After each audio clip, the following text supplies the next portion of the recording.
Okay, അപ്പൊ നമ്മൾ ഇന്നത്തെ ടോപ്പിക് എന്ന് പറയുന്നത് കമ്മ്യൂണിക്കേഷൻ ബാരിയേഴ്സ് ആണ്. നമ്മൾ ഇന്നലത്തെ ക്ലാസ്സിൽ കമ്മ്യൂണിക്കേഷൻ എന്താണ് എന്നുള്ളത് നമ്മൾ ചർച്ച ചെയ്തിട്ടുണ്ടായിരുന്നു. അപ്പോൾ എല്ലാവരും ക്ലാസ് കഴിഞ്ഞതിന് ശേഷം പറഞ്ഞ കാര്യങ്ങളൊക്കെ ഒന്നുകൂടെ റിവൈസ് ചെയ്തിട്ടുണ്ടാവും എന്ന് വിചാരിക്കുന്നു. അപ്പൊ നമുക്ക് കമ്മ്യൂണിക്കേഷൻ ബാരിയേഴ്സ് എന്താന്ന് നോക്കാം. നമ്മൾ ഇന്നലെ കമ്മ്യൂണിക്കേഷൻ ബാരിയേഴ്സ് എന്താന്ന് പറഞ്ഞിട്ടുണ്ടായിരുന്നു അല്ലേ? ഓർമ്മയില്ലേ? Yes ma'am. നമ്മൾ എന്താണ് കമ്മ്യൂണിക്കേഷൻ ബാരിയർ എന്ന് പറഞ്ഞാൽ എന്താണെന്ന് നമ്മൾ ഇന്നലത്തെ ക്ലാസ്സിൽ പറഞ്ഞത്? ആരെങ്കിലും മൈക്ക് ഓൺ ചെയ്തിട്ട് പറഞ്ഞു. ഒരു മെസ്സേജിനെ അത് അപ്പുറത്തെ റിസീവറിന് റിസീവ് ചെയ്തില്ല എങ്കിൽ അതൊരു ബാരിയർ കാരണമായിരിക്കാം. ഒരു നോയ്സോ അങ്ങനെ എന്തെങ്കിലും. ആ, ശരിയാണ്. അതായത് ഒരു എഫക്റ്റീവ് ആയിട്ടുള്ള കമ്മ്യൂണിക്കേഷൻ നടക്കുന്നതിനെ തടസ്സപ്പെടുത്തുന്ന എന്തിനേയും നമ്മൾ എന്ത് പറയുന്നു? കമ്മ്യൂണിക്കേഷൻ ബാരിയർ എന്ന് പറയുന്നു അല്ലേ? അപ്പൊ നമ്മളിപ്പോ ഈ കുട്ടി പറഞ്ഞ പോലെ നോയ്സ് എന്ന് പറഞ്ഞാൽ ഒരു കമ്മ്യൂണിക്കേഷൻ ബാരിയർ ആണ്. അതുപോലെ തന്നെ പല തരത്തിലുള്ള കമ്മ്യൂണിക്കേഷൻ ബാരിയേഴ്സ് ഉണ്ട്. അതില് പല തരത്തിലുണ്ട്. അതില് നിങ്ങൾക്കിത് കാണുന്നുണ്ടോ?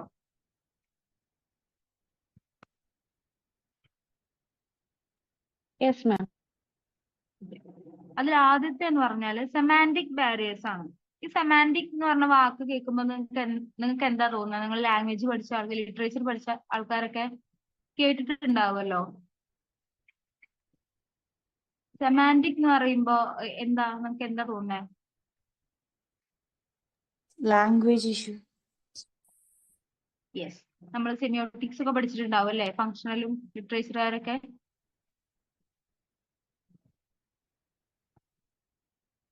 Yes ma'am. അപ്പൊ സെമാൻറ്റിക് എന്ന് പറഞ്ഞ പോലെ ലാംഗ്വേജ് ബാരിയറിനെയാണ് നമ്മൾ സെമാൻറ്റിക് ബാരിയേഴ്സ് എന്ന് പറയുന്നത്. ലാംഗ്വേജ് ബാരിയർ എന്ന് മാത്രമല്ല, അതായത് നമ്മൾ കൊടുക്കുന്ന മീനിങ്ങിൽ ഉണ്ടാവുന്ന എന്താ പറയാ, മിസ്കമ്മ്യൂണിക്കേഷൻ, മിസ്ഇന്റർപ്രിട്ടേഷൻ ഒക്കെയാണ് നമ്മൾ എന്ത് പറയുന്നത്? സെമാൻറ്റിക് എന്ന് പറയുന്നത്. അത് ഒരു തരത്തിലുള്ള ബാരിയർ ആണ്. അടുത്തത് സൈക്കോളജിക്കൽ ബാരിയർ ഉണ്ട്. സൈക്കോളജിക്കൽ ബാരിയർ എന്ന് പറയുമ്പോൾ നിങ്ങൾക്ക് മനസ്സിലാവും അത് എന്ത് തരത്തിലായിരിക്കും, എങ്ങനെയായിരിക്കും അത് വർക്ക് ചെയ്യുന്നുണ്ടാവുക, നമുക്ക് ഒരു ഏകദേശ ധാരണ ഉണ്ടാവും അല്ലെ? പിന്നെ പറയുന്നത് ഓർഗനൈസേഷണൽ ബാരിയർ ആണ്. അത് നിങ്ങൾ ചിലപ്പോൾ കേട്ടിട്ടുണ്ടാവില്ല, ഓർഗനൈസേഷണൽ ബാരിയർ. പിന്നെ പറയുന്നത് കൾച്ചറൽ ബാരിയർ. കൾച്ചറൽ ബാരിയർ എന്ന് പറയുമ്പോൾ നിങ്ങൾക്ക് ഏകദേശം ഒരു ധാരണ ഉണ്ടായിരിക്കും എന്താണ് കൾച്ചറൽ ബാരിയർ എന്നുള്ളതൊക്കെ. പിന്നെ പറയുന്നത് ഫിസിക്കൽ ബാരിയർ. നമ്മൾ നേരത്തെ പറഞ്ഞ പോലെ നോയ്സ് ഒക്കെ വരാം. ഫിസിക്കൽ ബാരിയറിൽ നോയ്സ് ഒക്കെ വരാം. അതുപോലെ തന്നെ നമ്മൾ ക്ലോസ്ഡ് ഡോറിലൊക്കെ അല്ലെങ്കിൽ സെപ്പറേറ്റ് റൂമിൽ ഇരുന്ന് സംസാരിക്കുമ്പോൾ അവിടെ ചിലപ്പോൾ ഉണ്ടാവുന്ന കമ്മ്യൂണിക്കേഷൻ ബാരിയർ ഫിസിക്കൽ ബാരിയർ ആയിരിക്കാം. അല്ലെങ്കിൽ നമ്മൾ കഴിഞ്ഞ ക്ലാസ്സിൽ പറഞ്ഞ പോലെ ഒരു മതിലിന്റെ അപ്പുറത്തും അപ്പുറത്തും നിൽക്കുന്ന ആൾ നടത്തുമ്പോഴുള്ള കമ്മ്യൂണിക്കേഷൻ ഫിസിക്കൽ ബാരിയേഴ്സ് ആയിരിക്കും. അപ്പോൾ നിങ്ങൾക്ക് ഇത് കേട്ടിട്ട് ഇത്ര മാത്രമേ ഉള്ളൂ കമ്മ്യൂണിക്കേഷനിൽ ഉണ്ടാവുന്ന ബാരിയേഴ്സ് എന്ന് തോന്നിയോ? ഇനി ഉണ്ടായിക്കൂടെ ബാരിയേഴ്സ് ഇതല്ലാണ്ട്?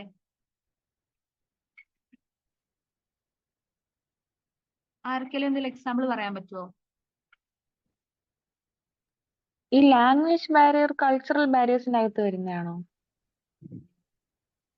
ലാംഗ്വേജ് ബാരിയർ കൾച്ചറൽ ബാരിയേഴ്സിന്റെ അകത്ത് വരാം. ഈ പറയുന്ന പോലെ ഒരു രീതിയിൽ നോക്കുകയാണെന്നുണ്ടെങ്കിൽ അങ്ങനെ വരാം. പക്ഷെ അതൊരു സെപ്പറേറ്റ് ആയിട്ടുള്ള, അത് ഒരു വേറെ തന്നെ രീതിയിലാണ് അത് ഫങ്ഷൻ ചെയ്യുന്നത്.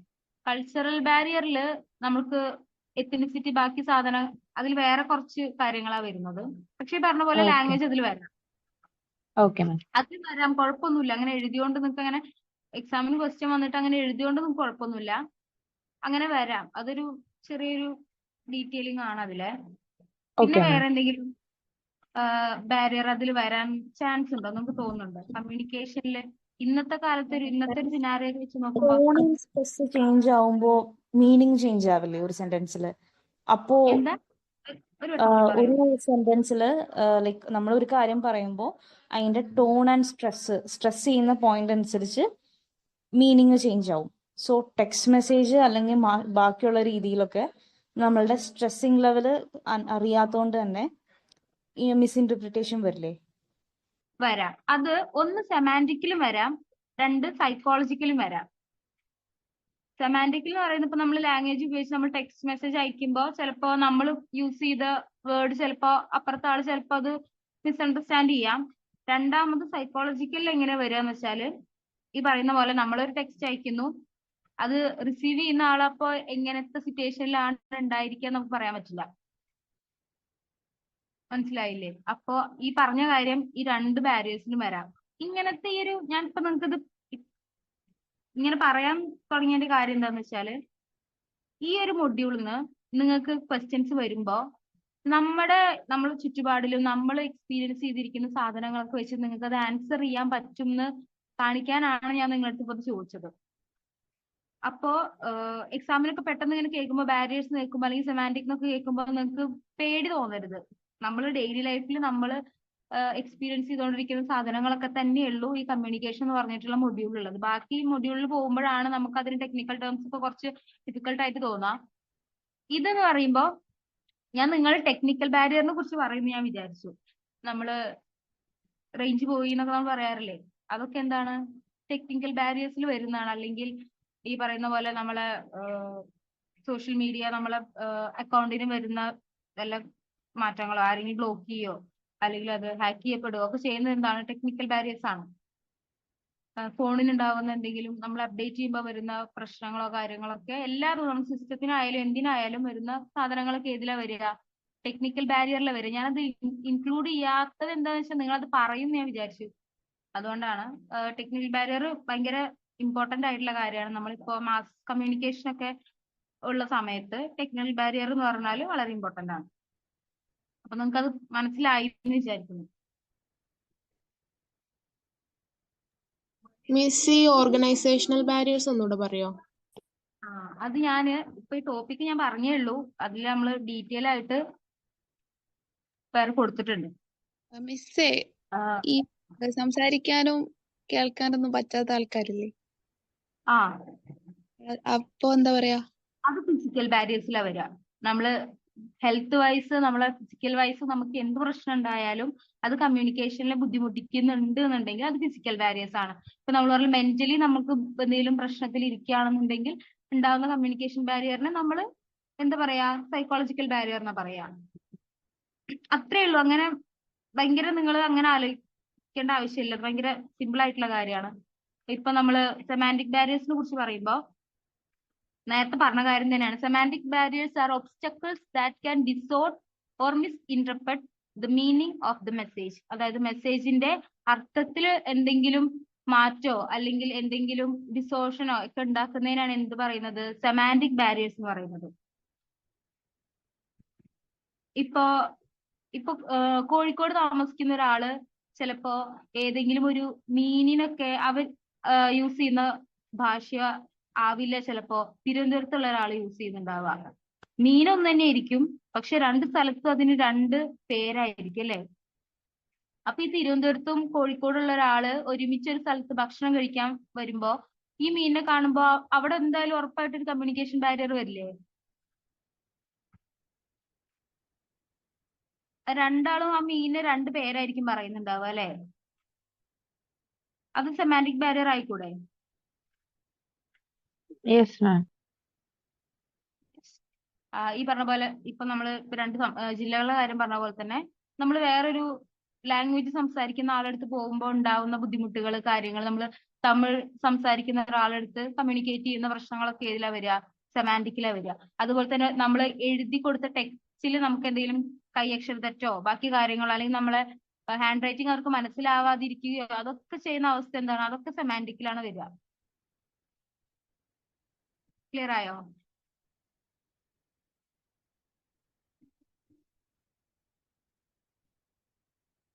മനസ്സിലായി എന്ന് വിചാരിക്കുന്നു. പിന്നെ നമ്മൾ നേരത്തെ പറഞ്ഞ സൈക്കോളജിക്കൽ ബാരിയർ, ഇത് ഞാൻ പറയുമ്പോൾ നമുക്ക് മനസ്സിലാവുന്നില്ലേ? ഭയങ്കരമായിട്ട് ഞാനിത് കൺഫ്യൂസ് ആക്കുന്നുണ്ടോ? ഇല്ല മാം, മനസ്സിലാവുന്നുണ്ട്. ഇപ്പൊ നമ്മൾ നേരത്തെ പറഞ്ഞ പോലെ നമ്മൾ മെന്റലി അല്ലെങ്കിൽ ഇമോഷണലി എന്തെങ്കിലും ബ്ലോക്ക് ഒക്കെ ഉണ്ടായിരിക്കുന്ന സമയത്ത് ഭയങ്കര സ്ട്രെസ് ചെയ്തിരിക്കുന്ന ആങ്സൈറ്റി ഉണ്ടായിരിക്കുന്ന സമയത്തൊക്കെ കമ്മ്യൂണിക്കേഷൻ ചിലപ്പോ എന്താ പറയാ നമ്മൾ ഈ പറയില്ലേ പോസ്റ്റ് പാർട്ടം ഡിപ്രഷനെ കുറിച്ചൊക്കെ നമ്മൾ പറയാറില്ലേ? ആ സമയത്ത് സ്ത്രീകൾക്ക് ഭയങ്കരമായിട്ട് ദേഷ്യം വന്നിരിക്കുകയായിരിക്കും. നമ്മൾ പറയുന്നൊന്നും അവർക്ക് കറക്റ്റ് ആയിട്ട് കമ്മ്യൂണിക്കേറ്റ് ചെയ്യാൻ പറ്റാറില്ല എന്ന് പറയാറുണ്ട്. അതുപോലെ തന്നെ ഈ മെൻസ്ട്രേഷൻ പീരിയഡ് സമയത്ത് മൂഡ് സ്വിങ്സ് ഉണ്ടാവും. അപ്പോൾ ഭയങ്കര ദേഷ്യമായിരിക്കും, കമ്മ്യൂണിക്കേഷൻ ബാരിയർ വരും, അടിയാവും എന്നൊക്കെ പറയുന്നത് കേൾക്കാറില്ലേ നിങ്ങള്? അതൊക്കെ എന്താണ്? സൈക്കോളജിക്കൽ ബാരിയർ ആണ്. നമ്മൾ സൈക്കോളജിക്കലി, നമ്മൾ മെന്റലി നമുക്ക് എന്ത് സ്ട്രെസ് ഉണ്ടായിരിക്കുന്ന സമയത്തും കമ്മ്യൂണിക്കേഷനിൽ ബാരിയർ ഉണ്ടാവാം. ഭയങ്കര ഹാപ്പി ആയിരിക്കുന്ന ഒരാള് ഭയങ്കര ഇപ്പൊ ഒരു ഭയങ്കരമായിട്ടുള്ള ഒരു എക്സാമ്പിൾ പറഞ്ഞാല്, ഒരു ക്ലാസ്സില് എക്സാം കഴിഞ്ഞിട്ട് ഭയങ്കര ടോപ്പ് സ്കോർ നിൽക്കുന്ന കുട്ടിയും ഫെയിൽ ആയി പോയ കുട്ടിയും, അവിടെ ഒരു കമ്മ്യൂണിക്കേഷൻ പ്രശ്നം വരാം അവർ രണ്ടുപേരും തമ്മിൽ. ചിലപ്പോൾ പറഞ്ഞില്ലെങ്കിലും മെന്റലി ആ കുട്ടിക്ക് അത് ഭയങ്കര ബുദ്ധിമുട്ടായിരിക്കും അല്ലേ? ചിലപ്പോ ഭയങ്കര ടോപ്പ് സ്കോറിൽ നിൽക്കുന്ന കുട്ടി പറയാണ്, ഇപ്പൊ 100-ൽ എനിക്കൊരു 92 മാർക്ക് എനിക്ക് കിട്ടിയുള്ളൂ, ഞാൻ ആ 98 പ്രതീക്ഷിച്ചേന്ന് ആരോടാ പറയുന്നത്? 24 23 കിട്ടിയ കുട്ടിയുടെ അടുത്ത് പറയുമ്പോ ഉണ്ടാകുന്ന ഒരു കമ്മ്യൂണിക്കേഷൻ ബാരിയർ ഇല്ലേ ഞാൻ ഉദ്ദേശിച്ചത്? അതായത് ആ കുട്ടിക്ക് ചിലപ്പോൾ അത് മനസ്സിലാവുണ്ടാവില്ല, എന്താ ഇവള് ഇങ്ങനെ 92 മാർക്ക് കിട്ടിയിട്ട് എന്താ ഇങ്ങനെ പറയുന്നേ, ഒരു കൺഫ്യൂഷൻ ഉണ്ടാവില്ല അവിടെ. അതിനെ എന്ത് പറയാം? സൈക്കോളജിക്കൽ ബാരിയർ എന്ന് പറയാം. മനസ്സിലായോ? നമ്മൾ മെന്റലി എന്ത് സ്ട്രെസ്സിൽ ഇരിക്കുന്ന സമയത്തും ഉണ്ടാവുന്ന കമ്മ്യൂണിക്കേഷൻ ബാരിയറിനെ നമ്മൾ സൈക്കോളജിക്കൽ ബാരിയർ എന്ന് പറയാം. മനസ്സിലായോ? Yes ma'am. അടുത്തത് ഇപ്പൊ നേരത്തെ ചോദിച്ചത് ഓർഗനൈസേഷണൽ ബാരിയർ. ഓർഗനൈസേഷണൽ ബാരിയർ എന്ന് പറഞ്ഞാല്, ഇപ്പൊ നിങ്ങളൊരു സർക്കാർ ഓഫീസിൽ പോകുമ്പോ മുന്നേ പോയിട്ട് പരിചയമില്ലാത്ത ആൾക്കാർക്കും ഒരുപാട് തവണ പോയിട്ട് പരിചയമുള്ള ആൾക്കാർക്കും അവിടെ ചെന്നാല് ഒരു മിസ്അണ്ടർസ്റ്റാൻഡിങ് വരാം അല്ലെ? നിങ്ങൾക്ക് അങ്ങനെ തോന്നിയിട്ടില്ലേ? ഒരു ഓർഗനൈസേഷനിൽ പോകുമ്പോ അവര് പറയുന്ന ലാംഗ്വേജോ കാര്യങ്ങളോ ചിലപ്പോൾ നമുക്ക് മനസ്സിലായിക്കൊള്ളണമെന്നില്ല. നിങ്ങൾക്ക് എല്ലാവർക്കും അങ്ങനെ ഉണ്ടായിട്ടില്ലേ? Yes ma'am. അതിനെയാണ് നമ്മൾ ഓർഗനൈസേഷണൽ ബാരിയർ എന്ന് പറയുന്നത്. അവിടുത്തെ ലാംഗ്വേജും അവിടുത്തെ സിസ്റ്റവും ഒക്കെ വേറെ ആയിരിക്കും. അവിടെ ഹൈറാർക്കി ഉണ്ടായിരിക്കും ഓർഗനൈസേഷനിൽ അല്ലെ? ഇപ്പൊ ക്ലർക്ക്, സീനിയർ ക്ലർക്ക് എന്നൊക്കെ പറയുന്ന പോലെ, ഇപ്പൊ നമ്മുടെ ജേർണലിസം മീഡിയയിൽ വരികയാണെന്നുണ്ടെങ്കിൽ editor, sub editor, senior editor എന്നൊക്കെ പറയുന്ന പോലെ ഒരു ഹൈറാർക്കി ഇല്ലേ അവിടെ? അവിടെ കമ്മ്യൂണിക്കേഷൻ ബാരിയർ വരാം. ഇത് ഈ ഓർഗനൈസേഷൻ ബാരിയർ ഏറ്റവും കൂടുതൽ നിങ്ങൾക്ക് കേൾക്കാൻ പോകുന്നത് കോർപ്പറേറ്റ് കമ്മ്യൂണിക്കേഷനിലായിരിക്കും. അവിടെയാണ് നിങ്ങൾ ഓർഗനൈസേഷന്റെ അകത്തെ കമ്മ്യൂണിക്കേഷൻ എങ്ങനെയാണ് വർക്ക് ചെയ്യുന്നത് എന്നാണ് നിങ്ങൾ കോർപ്പറേറ്റ് കമ്മ്യൂണിക്കേഷനിൽ പഠിക്കുക. അത് നിങ്ങൾക്ക് ഒരു മൊഡ്യൂൾ ഉണ്ട്.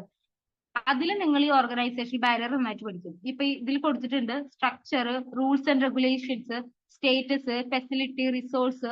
ഇതെല്ലാം എന്താണ്? ഓർഗനൈസേഷന്റെ അകത്ത് ചെല്ലുമ്പോൾ അതൊരു കമ്മ്യൂണിക്കേഷൻ ബാരിയർ ആയിട്ട് വർക്ക് ചെയ്യും. അതെങ്ങനെയായിരിക്കും? ഇപ്പൊ നമ്മൾ നേരത്തെ പറഞ്ഞ പോലെ സ്ട്രക്ചർ, ഇപ്പൊ ഒരു LD ക്ലർക്ക് ഒരു സെക്രട്ടറിയോട് എങ്ങനെയായിരിക്കും സംസാരിക്കുന്നുണ്ടാവുക? അയാൾക്ക് അയാളെ സംശയങ്ങളോ കാര്യങ്ങളോ ചിലപ്പോൾ മുഴുവനായിട്ട് അവരുടെ അടുത്ത് പറഞ്ഞു ഫലിപ്പിക്കാൻ പറ്റുന്നുണ്ടാവില്ല അല്ലെ? ഇയാൾ എന്താ പറയാന്നുള്ള ഒരു പേടി ഉണ്ടായിരിക്കും അവരുള്ളിൽ, ഉറപ്പായിട്ടുണ്ടായിരിക്കും. അതിനെയാണ് എന്ത് പറയുന്നത്? സ്ട്രക്ചർ വൈസ് ഉള്ള കമ്മ്യൂണിക്കേഷൻ ബാരിയർ എന്ന് പറയുന്നത്. അല്ലെങ്കിൽ ഇപ്പൊ MD-യോടോ CM-നോടോ ഒക്കെ നമുക്ക് സംസാരിക്കുമ്പോൾ ഒരു ബുദ്ധിമുട്ടുണ്ടാവില്ലേ? കാരണം അവരെ പൊസിഷൻ വെച്ചിട്ട് ഇവർക്ക് നമ്മളെ മനസ്സിലാകുമോ എന്നുള്ളൊരു കൺഫ്യൂഷൻ ഉറപ്പായിട്ടും താഴെ നിൽക്കുന്ന ആൾക്ക് ഉണ്ടായിരിക്കും. അപ്പൊ എന്താണ്? ഒബ്വിയസ് ആയിട്ടും സെൻഡറും റിസീവറും തമ്മിലുള്ള ഒരു കമ്മ്യൂണിക്കേഷൻ ബാരിയർ അവിടെ ഉണ്ടായിരിക്കും അതിന്റെ ഇടയിൽ. അതേപോലെ തന്നെയാണ് റൂൾസ് ആൻഡ് റെഗുലേഷൻസ്. ഒരു ഓർഗനൈസേഷന്റെ അകത്ത് ഉറപ്പായിട്ടും റൂൾസ് ആൻഡ് റെഗുലേഷൻസ് സാധനങ്ങളെല്ലാം ഉണ്ടായിരിക്കില്ല. അവർക്ക് ഒരു എത്തിക്സ് കാര്യങ്ങളൊക്കെ ഉണ്ടായിരിക്കും. അപ്പൊ ഇതിന്റെ അകത്തുനിന്ന് വർക്ക് ചെയ്യുമ്പോൾ നമ്മൾ സാധാരണ വീട്ടിലിരുന്ന് സംസാരിക്കുന്ന പോലെ കമ്മ്യൂണിക്കേറ്റ് ചെയ്യുന്ന പോലെ നമുക്ക് പറ്റില്ല. ഇപ്പൊ നമ്മള് ക്ലാസ്സിലിരുന്ന് നമ്മൾ സംസാരിക്കുന്നതും വീട്ടിലിരുന്ന് സംസാരിക്കുന്നതും രണ്ടായിരിക്കും. ക്ലാസ്സിലിരുന്ന് നമ്മൾ ക്ലാസ്മേറ്റ്സിനോട് സംസാരിക്കുന്ന രീതി ആയിരിക്കില്ല ചിലപ്പോൾ അവര് നമ്മളെ വീട്ടിലേക്ക് വന്നാൽ കാണുന്ന നമ്മൾ രണ്ടായിരിക്കും. അപ്പോ ഒരു ഓർഗനൈസേഷന്റെ സ്ട്രക്ചറിന്റെ അകത്തോട്ട് വരുമ്പോൾ കമ്മ്യൂണിക്കേഷനിൽ മാറ്റം വരും. നമ്മൾ അവിടെ ഉപയോഗിക്കുന്ന വാക്കുകൾക്കും നമ്മുടെ ലാംഗ്വേജിനും നമ്മുടെ ബോഡി ലാംഗ്വേജിനും വ്യത്യാസം വരും. നമ്മൾ ഇരിക്കുന്നതും നിൽക്കുന്നതും നമ്മൾ ഭക്ഷണം കഴിക്കുന്നതും ഒരാളോട് എന്തിനെങ്കിലും അനുവാദം ചോദിക്കുന്നതിലൊക്കെ വ്യത്യാസം വരും അല്ലെ? അവിടെ വരുന്ന ബാരിയറിനെയാണ് എന്ത് പറയുന്നത്? Organisational barrier. മനസ്സിലായി എന്ന് വിചാരിക്കുന്നു.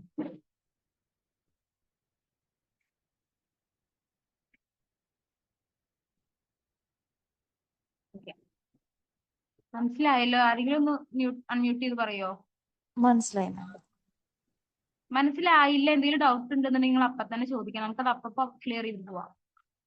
പിന്നെ നേരത്തെ പറഞ്ഞ കൾച്ചറൽ ബാരിയർ. ഈ കൾച്ചറൽ ബാരിയർ ഇപ്പൊ നേരത്തെ പറഞ്ഞ പോലെ ലാംഗ്വേജ് കണ്ടില്ലേ?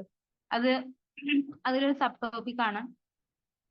അതായത് ഡിഫറെന്റ് കൾച്ചർ ബാക്ക്ഗ്രൗണ്ടിൽ നിന്ന് വരുന്ന ആൾക്കാർ തമ്മിൽ കമ്മ്യൂണിക്കേറ്റ് ചെയ്യുമ്പോൾ ഉണ്ടാകുന്ന ബാരിയറിനെയാണ് എന്ത് പറയുന്നത്, കൾച്ചറൽ ബാരിയർ എന്ന് പറയുന്നത്. അതിൽ ലാംഗ്വേജ് വരാം, സ്റ്റീരിയോ ടൈപ്സ് വരാം, ആക്സെന്റ് വരാം. ഇപ്പൊ നമ്മൾ ഈ നേരത്തെ പറഞ്ഞ പോലെ തിരുവനന്തപുരത്തും കോഴിക്കോടുള്ള ആളുകൾ തമ്മിൽ എന്താണ്, അവിടെ ആക്സെന്റിന്റെ പ്രശ്നമാണ് അല്ലേ.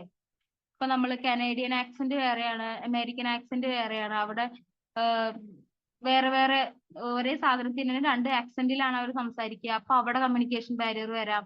അതിനെയാണ് നമ്മൾ എന്ത് പറയുന്നത്, കൾച്ചറൽ ബാരിയർ എന്ന് പറയുന്നത്. ഈ കൾച്ചറൽ ബാരിയർ ലാംഗ്വേജിൽ എങ്ങനെയാണ് എഫക്ട് ചെയ്യുന്നത്? അതായത് ഇപ്പൊ നമ്മൾ മലയാളം തന്നെ സംസാരിക്കുന്നത് കേരളത്തിൽ മുഴുവൻ, പക്ഷെ കാസർഗോഡ് മലയാളം മലപ്പുറം മലയാളം രണ്ടല്ലേ? അതെ. അവിടെ ആക്സെന്റിൽ വ്യത്യാസം വരുന്നുണ്ട്, അവരുടെ സ്ലാങ്ങിൽ വ്യത്യാസം വരുന്നുണ്ട്. നമ്മൾ പൊതുവെ പറയും തിരുവനന്തപുരം. ഇതില് തിരുവനന്തപുരം ജില്ലയിലുള്ള ആരെങ്കിലും ഉണ്ടോ? Yes ma'am. ആരെങ്കിലും? അപ്പൊ അവിടെ യൂസ് ചെയ്യുന്ന വാക്കുകളും നമ്മളെ നാട്ടിൽ ഇപ്പൊ ഈ കുട്ടിക്ക് ഞാൻ സംസാരിക്കുമ്പോൾ ഞാൻ പാലക്കാട് അപ്പൊ ഞാൻ ഉപയോഗിക്കുന്ന ചില വാക്കുകൾ സാധനം ചിലപ്പോൾ ഈ കുട്ടിക്ക് ചിലപ്പോൾ കൺഫ്യൂഷൻ ഉണ്ടാക്കാൻ സാധ്യതയുണ്ട്. അപ്പൊ അതൊക്കെ എന്ത് തരത്തിലുള്ള ബാരിയർ ആണ്? കൾച്ചറൽ ബാരിയർ ആണ്. അതിന് നമ്മൾ ഈ പറഞ്ഞ പോലെ സെമാന്റിക് ബാരിയർ എന്നും പറയാം. അപ്പൊ ഇത്രയാണ് കൾച്ചറൽ ബാരിയറിൽ പറയാനുള്ളത്. അതുപോലെ സ്റ്റീരിയോ ടൈപ്സ്. ഇപ്പൊ ഏതെങ്കിലും ഒരു കമ്മ്യൂണിറ്റിയിലൊക്കെ, ഇപ്പൊ ചില നാട്ടിലൊക്കെ വൈഫിനെ ഡീന്ന് വിളിക്കുന്നത് ഞാനൊരു വീഡിയോയിൽ കണ്ടതാണ്. കോട്ടയം ഭാഗത്തൊക്കെ വൈഫിനെ ഡീന്ന് വിളിക്കുന്നത് അവർക്കത് നോർമൽ ആയിട്ടുള്ള കാര്യമാണ്. അത് അവർ ഒഫെൻസീവ് ആയിട്ട് പറയുന്ന വാക്കല്ല. പക്ഷെ നമ്മുടെ ഇങ്ങോട്ട് ഭാഗത്ത് വന്നാല് നമ്മൾ ഡീന്നൊക്കെ ഒരാൾ വിളിക്കുമ്പോൾ അത് നമുക്ക് ഭയങ്കര ഒഫെൻസീവ് ആയി തോന്നും അല്ലേ.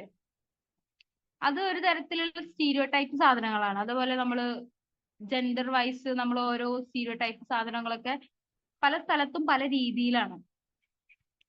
അപ്പൊ ഇതെല്ലാം എന്താണ്, കൾച്ചറൽ ബാരിയറിന്റെ അകത്ത് വരുന്നതാണ്. ഇപ്പൊ ഈ പറഞ്ഞ ലാംഗ്വേജ്, സ്റ്റീരിയോ ടൈപ്സ്, ആക്സെന്റ്, ഈ സാധനം നിങ്ങൾ കൾച്ചറൽ ബാരിയറിനെ പറ്റി എഴുതുമ്പോ ഇതിങ്ങനെ എഴുതിയ പോലെ തന്നെ 3 സബ് ടോപ്പിക് ആയിട്ട് എഴുതണം.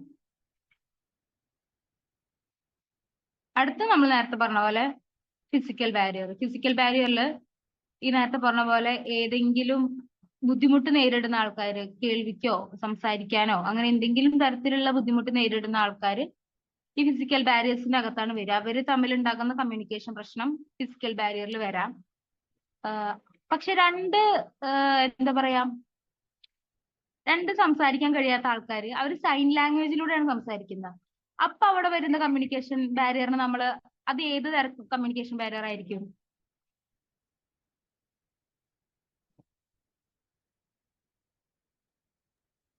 ഫിസിക്കൽ അല്ലേ വരുന്നത്? അല്ല, അത് സെമാന്റിക് ആണ്. കാരണം സൈൻ എന്ന് പറഞ്ഞാൽ എന്താണ്, അതൊരു തരത്തിലുള്ള ലാംഗ്വേജ് ആണ്. അപ്പൊ അത് സെമാന്റിക്കിലല്ലേ വരിക? നമ്മൾ സെമാന്റിക് എന്ന് പറഞ്ഞാൽ നമ്മൾ എന്താന്നാ പറഞ്ഞത്, ലാംഗ്വേജിൽ ഉണ്ടാകുന്ന അല്ലെങ്കിൽ നമ്മൾ ലാംഗ്വേജ് വൈസ് ഉണ്ടാകുന്ന മിസ്ഇന്റർപ്രിട്ടേഷനെയാണ് നമ്മൾ സെമാന്റിക് ബാരിയർ എന്ന് പറയുന്നത് എന്ന് പഠിച്ചില്ലേ? ഈ സംസാരിക്കാൻ കഴിയാത്ത രണ്ടാൾക്കാർ കൈ കൊണ്ടൊക്കെ അവർ കാണിക്കുന്ന ലാംഗ്വേജ് എന്താ, സൈൻ ലാംഗ്വേജ് അല്ലേ? അത് ഒരു തരത്തിലുള്ള, നമുക്കേ അത് മനസ്സിലാകത്തുള്ളൂ, പക്ഷെ അത് ഒരു തരത്തിലുള്ള ലാംഗ്വേജ് ആണ്. അപ്പോ അത് എന്തിലാ വരിക? അത് സെമാന്റിക്കിലാണ് വരിക. ഓക്കെ. ഓക്കെ. ബട്ട് പക്ഷെ അതില് ഇപ്പൊ it can also be a physical barrier, right? Like അത് ഫിസിക്കൽ ബാരിയറും ആകാം. ഞാൻ ഉദ്ദേശിച്ചത് ഈ സൈൻ ലാംഗ്വേജ് നന്നായിട്ട് അറിയുന്ന ആളുകള് അങ്ങനെ ഫിസിക്കൽ ബാരിയർ ആയിട്ടും വരാം. പക്ഷെ കുറച്ചും കൂടെ നമുക്ക് അതിനെ സെമാന്റിക്കിലായിരിക്കും ഉൾപ്പെടുത്താൻ പറ്റുക. കാരണം ആ ലാംഗ്വേജ്, സൈൻ ലാംഗ്വേജ് ഭയങ്കരമായിട്ട് അറിയുന്ന ആൾക്കാരായിരിക്കും അവർ രണ്ടുപേരും അല്ലേ, സംസാരിക്കാൻ കഴിയാത്ത അവര്. ഉറപ്പായിട്ട് അവരെ ലാംഗ്വേജ് പഠിച്ചിട്ടുണ്ടാവും, നമ്മൾ ഇപ്പൊ ഈ മലയാളം സംസാരിക്കുന്ന പോലെ തന്നെ. അപ്പൊ അത് കുറച്ചും കൂടെ സെമാന്റിക്കിൽ വരികയായിരിക്കും കുറച്ചും കൂടെ നല്ലത്. ഫിസിക്കൽ ബാരിയറും കൂടിയാണ് കോഴ്സ്. ഒരു സംസാരിക്കാൻ കഴിയാത്ത ഒരാളും ഇപ്പോ സംസാരിക്കാൻ കഴിയുന്ന ഒരാളും തമ്മിൽ ഉണ്ടാകുന്ന കമ്മ്യൂണിക്കേഷൻ ബാരിയർ ഓഫ്കോഴ്സ് അത് ഫിസിക്കൽ ബാരിയർ ആണ് കേട്ടോ. അതിൽ നിങ്ങൾക്ക് കൺഫ്യൂഷൻ വരരുത്. Got it.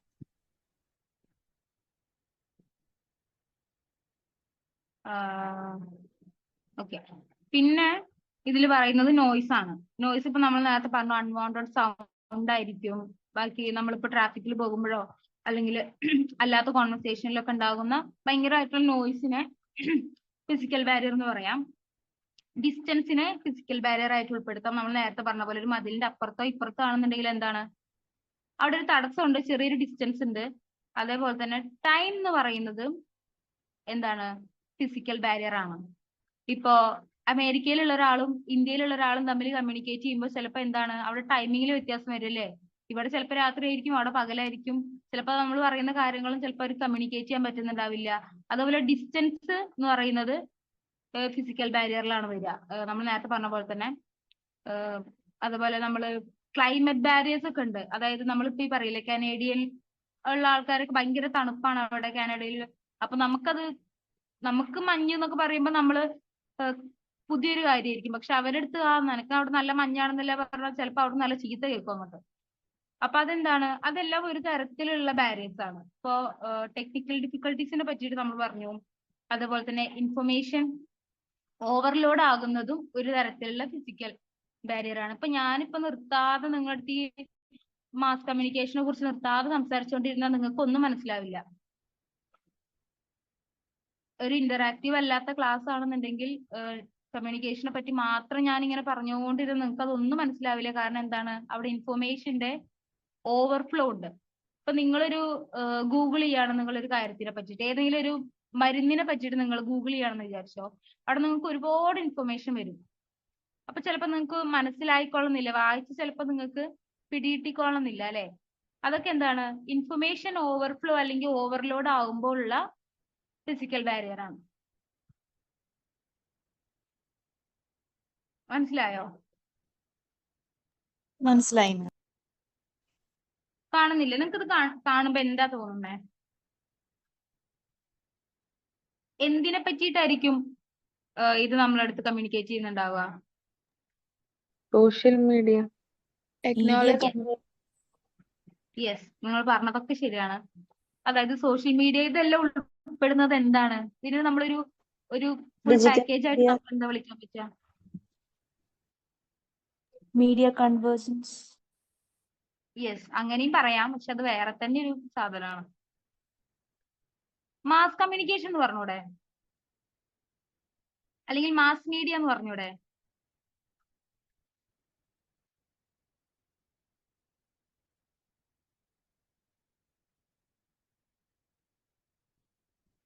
ഹലോ,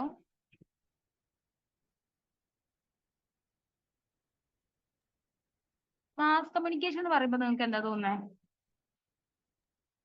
ഒരു വൈഡ് ആയിട്ടുള്ള ഒരു ഏരിയ, മൊത്തം കവർ ചെയ്യുന്ന ഏരിയ. യെസ്, മാസ് എന്ന് പറഞ്ഞാൽ എന്താണ്, അതായത് ഒന്നിൽ കൂടുതൽ അല്ലെങ്കിൽ ഒരുപാട്, ഒന്നിൽ കൂടുതൽ എന്ന് പറയാൻ പറ്റില്ല. അത് ചിലപ്പോൾ ഒന്നിൽ കൂടുതൽ എന്ന് പറഞ്ഞാൽ നമുക്ക് ചിലപ്പോൾ അതിനൊരു ഗ്രൂപ്പ് എന്ന് പറയാൻ പറ്റും. പക്ഷെ ഒരുപാട് ഗ്രൂപ്പുകൾ ചേർന്നാലോ, അതിന് നമുക്ക് മാസ് എന്ന് പറയാം. Wide range. Yes, wide range. Mass communication എന്ന് പറയുമ്പോൾ അപ്പൊ എന്തായിരിക്കും, ഒരുപാട് ആളുകളുടെ ഇടയിലേക്ക് ഒരേ സമയത്ത് ഒരു ചാനൽ വഴി ഇൻഫോർമേഷനെ പാസ് ചെയ്യുന്നതിനെയാണ് നമ്മൾ എന്ത് പറയുന്നത്, മാസ് കമ്മ്യൂണിക്കേഷൻ എന്ന് പറയുന്നത്.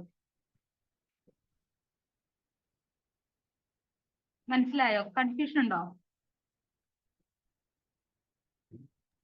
ഇല്ല മിസ്. ഒരു വൈഡ് റേഞ്ച് ആളുകളുടെ ഇടയിലേക്ക് ഒരൊറ്റ ചാനൽ വഴി അല്ലെങ്കിൽ ഒരൊറ്റ മീഡിയ വഴി ഇൻഫർമേഷനെ ഒരേ സമയത്ത് ഇൻഫർമേഷനെ പാസ് ചെയ്യുന്നതിനെയാണ് നമ്മൾ മാസ് കമ്മ്യൂണിക്കേഷൻ എന്ന് പറയുന്നത് അല്ലേ. അപ്പൊ നിങ്ങൾക്ക് ചിത്രം കണ്ട എന്തെങ്കിലുമൊക്കെ തോന്നുന്നുണ്ടായിരിക്കും. ഇപ്പൊ ഇതിൽ പറഞ്ഞ പോലെ നമ്മൾ സോഷ്യൽ മീഡിയ, ഇന്റർനെറ്റ് സാധനങ്ങളാണ് ഈ പിക്ചറിലുള്ളത് അല്ലെ. ഇതിന്റെയൊക്കെ പ്രത്യേകത എന്താണ്, ഒരുപാട് ആളുകളുടെ ഇടയിലേക്ക് അതെന്ത് ചെയ്യുന്നുണ്ട്, ഒരേ ഇൻഫർമേഷനെ ഒരേ സമയത്ത് ഒരേപോലെ എന്ത് ചെയ്യുന്നുണ്ട്, പാസ് ചെയ്യുന്നുണ്ട് അല്ലെ. സോഷ്യൽ മീഡിയ, ഇന്റർനെറ്റ് എന്നൊക്കെ പറയുമ്പോ അതിനെയാണ് നമ്മൾ എന്ത് പറയുന്നത്, മാസ് കമ്മ്യൂണിക്കേഷൻ എന്ന് പറയുന്നത്. ആ മാസ് കമ്മ്യൂണിക്കേഷന്റെ ടൂളുകളെയാണ് നമ്മൾ എന്ത് പറയുന്നത്, മാസ് മീഡിയ എന്ന് പറയുന്നത്. മനസ്സിലായോ? മാസ് കമ്മ്യൂണിക്കേഷന്റെ ആ ടൂളുകളെയാണ്, ആ ഇൻഫർമേഷൻ സ്പ്രെഡ് ചെയ്യാൻ വേണ്ടി യൂസ് ചെയ്യുന്ന ആ ടൂളുകളെയാണ് നമ്മൾ എന്ത് പറയുന്നത്, മാസ് മീഡിയ എന്ന് പറയുന്നത്. ഇതാണ് മാസ് കമ്മ്യൂണിക്കേഷൻ ഡെഫിനിഷൻ. ചിലപ്പോൾ നിങ്ങൾക്ക് നിങ്ങൾക്ക് തരുന്ന നോട്ടിൽ ഞാൻ കുറച്ച് ഡെഫിനിഷൻസ് കൊടുക്കാം. ക്വസ്റ്റ്യൻ ആയിട്ട് ചിലപ്പോൾ നിങ്ങൾക്ക് മാസ് കമ്മ്യൂണിക്കേഷന്റെ പലതരത്തിലുള്ള ഡെഫിനിഷൻ ചിലപ്പോൾ ചോദിക്കാം. ഏതെങ്കിലും എമിനന്റ് ആയിട്ടുള്ള ആരെങ്കിലും ഒക്കെ പറഞ്ഞ മാസ് കമ്മ്യൂണിക്കേഷന്റെ ഡെഫിനിഷൻസ് ചിലപ്പോൾ ക്വസ്റ്റ്യൻ ആയിട്ട് നിങ്ങൾക്ക് വരാം. അങ്ങനെ വന്നിട്ടുണ്ട്. അപ്പോൾ മാസ് കമ്മ്യൂണിക്കേഷന്റെ ഒരു ഡെഫിനിഷൻ എന്ന് പറഞ്ഞാല് mass communication is the process of imparting and exchanging information through mass media to large population segments. ഒരു വലിയ ലാർജ് പോപ്പുലേഷന്റെ ഇടയ്ക്ക് ഒരേ സമയത്ത് ഇൻഫർമേഷൻ എക്സ്ചേഞ്ച് ചെയ്യുന്നതിനെയാണ് നമ്മൾ മാസ് കമ്മ്യൂണിക്കേഷൻ എന്ന് പറയുന്നത്. ആ പ്രോസസ്സിനെയാണ് നമ്മൾ മാസ് കമ്മ്യൂണിക്കേഷൻ എന്ന് പറയുന്നത്. It utilises various forms of media as technology has made this dissemination of information more efficient. Dissemination എന്ന് പറഞ്ഞാൽ എന്താ?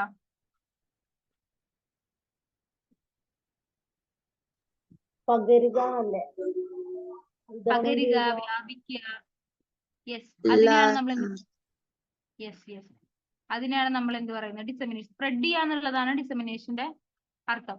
അപ്പൊ ആലോചിച്ച് ടെക്നോളജി, മീഡിയയുടെ ടെക്നോളജി യൂസ് ചെയ്തുകൊണ്ട് ഒരുപാട് ആളുകളുടെ ഇടയിലേക്ക് അറ്റ് എ ടൈം ഇൻഫർമേഷനെ ഡിസെമിനേറ്റ് ചെയ്യുന്നതിനാണ് മാസ് കമ്മ്യൂണിക്കേഷൻ എന്ന് പറയാം. നിങ്ങൾ അതിന്റെ ഡെഫിനിഷൻ നിങ്ങൾ കാണാതെ പഠിക്കണ്ട, നിങ്ങൾ മനസ്സിലാക്കി വെക്കണം. കാരണം നിങ്ങളുടെ പേപ്പറിന്റെ പേര് തന്നെ എന്താണ്? മാസ് കമ്മ്യൂണിക്കേഷൻ ജേർണലിസം എന്നാണ്. നിങ്ങൾക്കത് ഇനിയുള്ള കാലം മുഴുവൻ നിങ്ങൾ ഈ ഒരു ടേം, ഈ ഡെഫിനിഷൻ വെച്ചിട്ടായിരിക്കും നിങ്ങൾ ബാക്കി കാര്യങ്ങളെല്ലാം പഠിക്കുക. അപ്പൊ ഡെഫിനിഷൻ ഭയങ്കര ഇമ്പോർട്ടന്റ് ആണ് മാസ് കമ്മ്യൂണിക്കേഷന്റെ. ചിലപ്പോ അത് ഒരു മാർക്കിനൊക്കെ ചിലപ്പോ അങ്ങനെ ചോദിക്കുകയൊക്കെ ചെയ്യാം.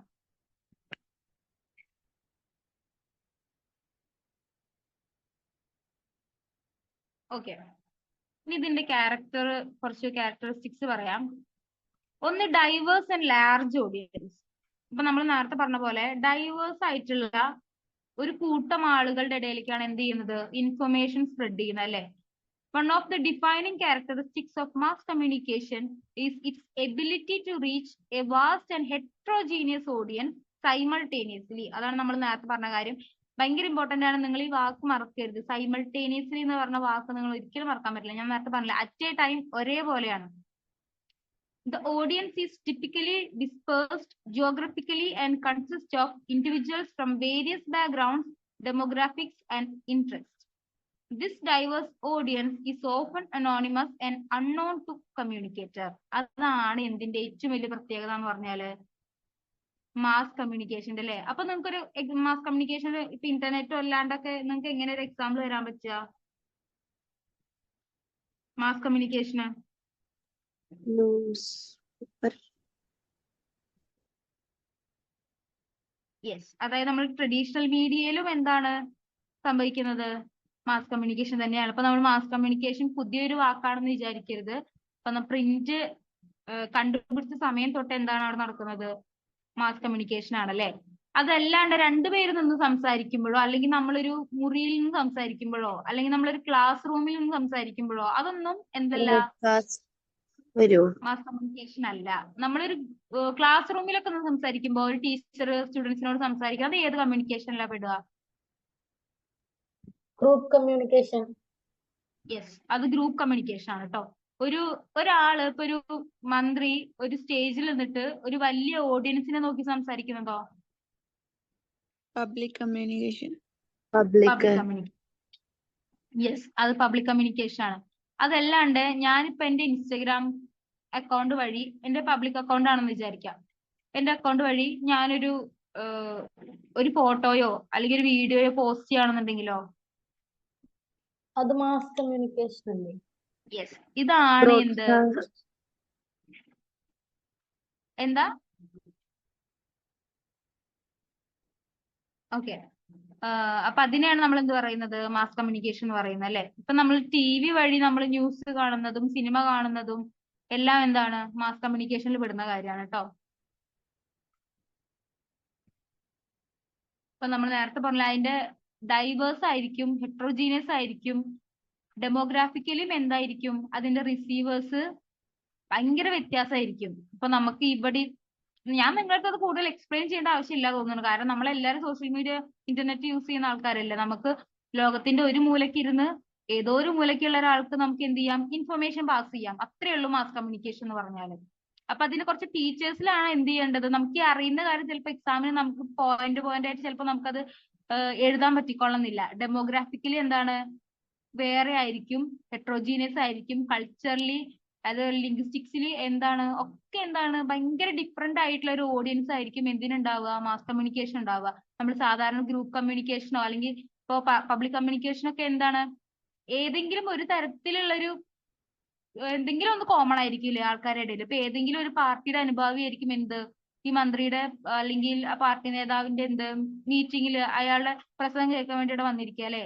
അല്ലെങ്കിൽ ഇപ്പം ഒരു ക്ലാസ് റൂമിൽ എന്തായിരിക്കും ഒരേ പ്രായത്തിലുള്ള അല്ലെങ്കിൽ ഏകദേശം ഒരേ സ്ഥലത്തു നിന്ന് വരുന്ന ആൾക്കാരായിരിക്കും, അല്ലെങ്കിൽ ഒരേ സാധനം പഠിക്കാൻ വേണ്ടി വരുന്ന ഒരേ പ്രായത്തിലുള്ള ആൾക്കാരായിരിക്കില്ല. അപ്പൊ എന്തെങ്കിലുമൊക്കെ ഒരു സാധനം എന്താണ് ബാക്കിയുള്ള കമ്മ്യൂണിക്കേഷനിൽ കോമൺ ആയിരിക്കും. പക്ഷെ ഈ മാസ് കമ്മ്യൂണിക്കേഷനിൽ വരുമ്പോ അത് റിസീവ് ചെയ്യുന്ന ആൾക്കാരുടെ ഇടയിൽ തമ്മിൽ ചിലപ്പോൾ ഒന്നും എന്താണ് കോമൺ ആയിട്ട് ഉണ്ടാവില്ല. ജെൻഡർ വേറെ ആയിരിക്കും, അവരുടെ പ്രായം വേറെ ആയിരിക്കും, അവർ ഫിനാൻഷ്യലി വേറെ ആയിരിക്കും, കൾച്ചറലി വേറെ ആയിരിക്കും, അവർ ഫുഡ് ഹാബിറ്റ്സ് വേറെ ആയിരിക്കും, അവർ എല്ലാം തന്നെ വേറെ ആയിരിക്കും. അതാണ് എന്ത് മാസ് കമ്മ്യൂണിക്കേഷന്റെ ഏറ്റവും വലിയ ഇമ്പോർട്ടൻസ് എന്ന് പറഞ്ഞാൽ കേട്ടോ. ഒരേ സമയം പലതരം ആളുകളുടെ ഇടയിലേക്ക് അത് ഇൻഫർമേഷൻ എത്തിക്കും. 2, യൂസ് ഓഫ് മീഡിയേറ്റഡ് ചാനൽസ്. അതിന്റെ ഇടയിൽ നമുക്ക് ഇൻഫർമേഷൻ പാസ് ചെയ്യാൻ വേണ്ടി നമ്മൾ എന്താണ് യൂസ് ചെയ്യുന്നത്? ഒന്നല്ലെങ്കിൽ TV ആവാം, അല്ലെങ്കിൽ പത്രം ആയിരിക്കാം, അല്ലെങ്കിൽ റേഡിയോ ആയിരിക്കാം, അല്ലെങ്കിൽ പറയുന്ന പോലെ സോഷ്യൽ മീഡിയ ആപ്സ് ആയിരിക്കാം, എന്തോ ആയിക്കോട്ടെ. അതിന്റെ ഉള്ളില് ഏതെങ്കിലും ഒരു മീഡിയ വർക്ക് ചെയ്യുന്നുണ്ടായിരിക്കും മാസ് കമ്മ്യൂണിക്കേഷന്റെ ഇടയിൽ. ആയിക്കോട്ടെ, ഏതെങ്കിലും ഒരു മീഡിയ എന്താണ് അതിന്റെ ഇടയിൽ ചാനലായിട്ട് വർക്ക് ചെയ്യുന്നുണ്ടാകും. മനസ്സിലായോ? Yes, miss. പിന്നെ നിങ്ങൾ ഈ ട്രഡീഷണൽ മീഡിയ എന്ന് പറയുമ്പോൾ നിങ്ങൾക്ക് മാറിപ്പോയത്. ട്രഡീഷണൽ മീഡിയ എന്നുള്ളതുകൊണ്ട് നമ്മൾ എന്താ ഉദ്ദേശിക്കുന്നത്? പ്രിന്റ്, റേഡിയോ, ടെലിവിഷൻ ഒക്കെയാണ് എന്ത് ട്രഡീഷണൽ മീഡിയ എന്ന് പറയുന്നത്. യെസ്, അത് നിങ്ങൾ ചിലപ്പോൾ നിങ്ങൾക്ക് ക്വസ്റ്റ്യൻ പേപ്പറിൽ ചിലപ്പോൾ ട്രഡീഷണൽ മീഡിയ എന്നൊക്കെ ആയിരിക്കും ചിലപ്പോൾ കൊടുത്തിട്ടുണ്ടാവുക. അപ്പൊ നിങ്ങൾക്ക് കൺഫ്യൂഷൻ ആവരുത്. ന്യൂ മീഡിയ എന്ന് പറയുന്നതോ? Digital media. Yes, digital media, internet, mobile phone, ഇതിനൊക്കെയാണ് എന്ത് പറയാ ന്യൂ മീഡിയ എന്ന് പറയാ കേട്ടോ. ബാക്കി പ്രിന്റും ടെലിവിഷനും റേഡിയോയും ട്രഡീഷണൽ മീഡിയ ആണ്. ചിലപ്പോൾ നിങ്ങൾക്ക് അങ്ങനെ ചിലപ്പോൾ പാരഗ്രാഫ് ക്വസ്റ്റ്യൻസോ ഒക്കെ ആയിട്ട് അങ്ങനെ ചിലപ്പോൾ വരാം. ട്രഡീഷണൽ മീഡിയയും ന്യൂ മീഡിയയും തമ്മിലുള്ള വ്യത്യാസം, അതെങ്ങനെയാണ് ഇൻഫർമേഷൻ ഡിസമിനേറ്റ് ചെയ്യുന്നതിൽ എങ്ങനെയാണ് വ്യത്യാസപ്പെട്ടിരിക്കുന്നത്, അല്ലെങ്കിൽ ന്യൂ മീഡിയ വന്നതിന് ശേഷം ട്രഡീഷണൽ മീഡിയക്ക് എന്തെങ്കിലും അവരുടെ നിലനിൽപ്പിൽ എന്തെങ്കിലും പ്രശ്നമുണ്ടോ, അത് അവരത് ഓവർകം എങ്ങനെയാണ്, ഇപ്പൊ ടെലിവിഷനും റേഡിയോ ഒക്കെ എങ്ങനെയാണ് ഇന്നത്തെ കാലത്ത് ഇപ്പോഴും നിലനിൽക്കുന്നത്, അങ്ങനത്തെ തരത്തിലുള്ള സോഷ്യൽ മീഡിയ ചോദിക്കും. എന്താണ് ആരെങ്കിലും എന്തെങ്കിലും ചോദിച്ചോ? ഓക്കെ, ചിലപ്പോ അങ്ങനത്തെ ക്വസ്റ്റ്യൻ നിങ്ങൾക്ക് വരാം. ഒരു വട്ടം വന്നിട്ടുണ്ട്.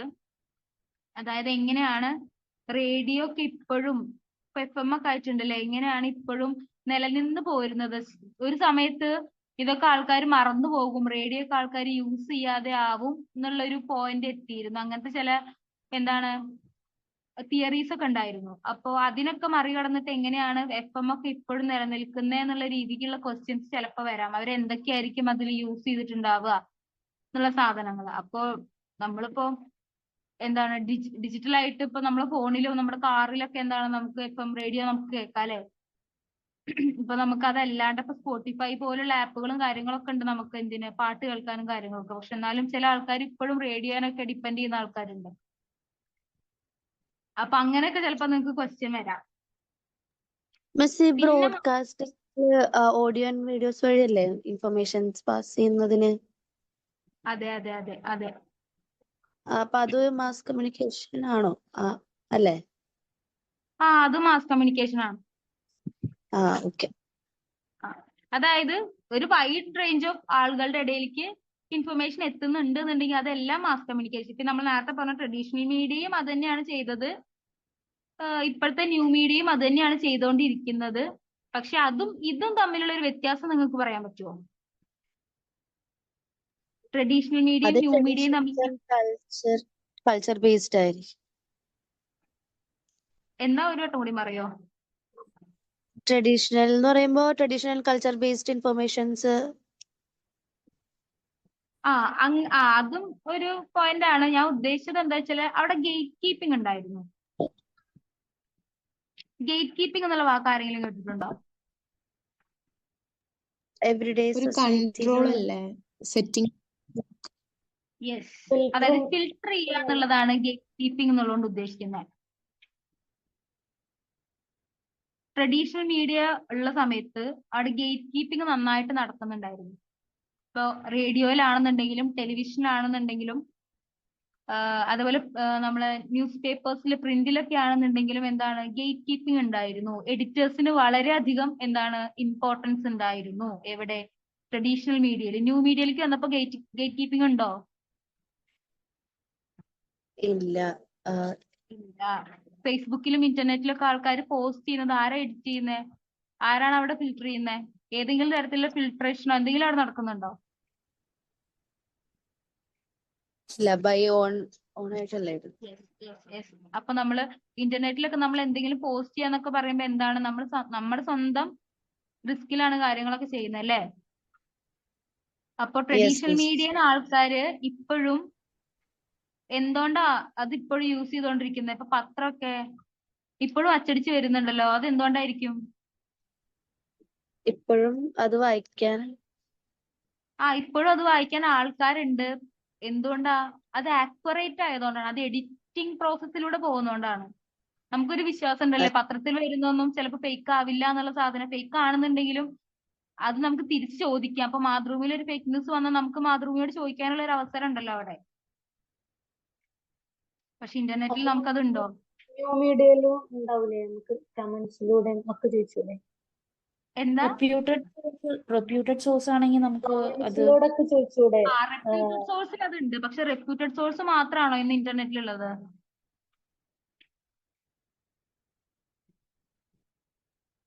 അല്ല, ബട്ട് ജസ്റ്റ് ന്യൂസ് പേപ്പർ ഓരോ അക്കൗണ്ട്സ് ഫോളോ ചെയ്യുക കുറച്ചും കൂടെ ഡിഫറെന്റ് ആണ് ഇവിടെ വരുമ്പോ.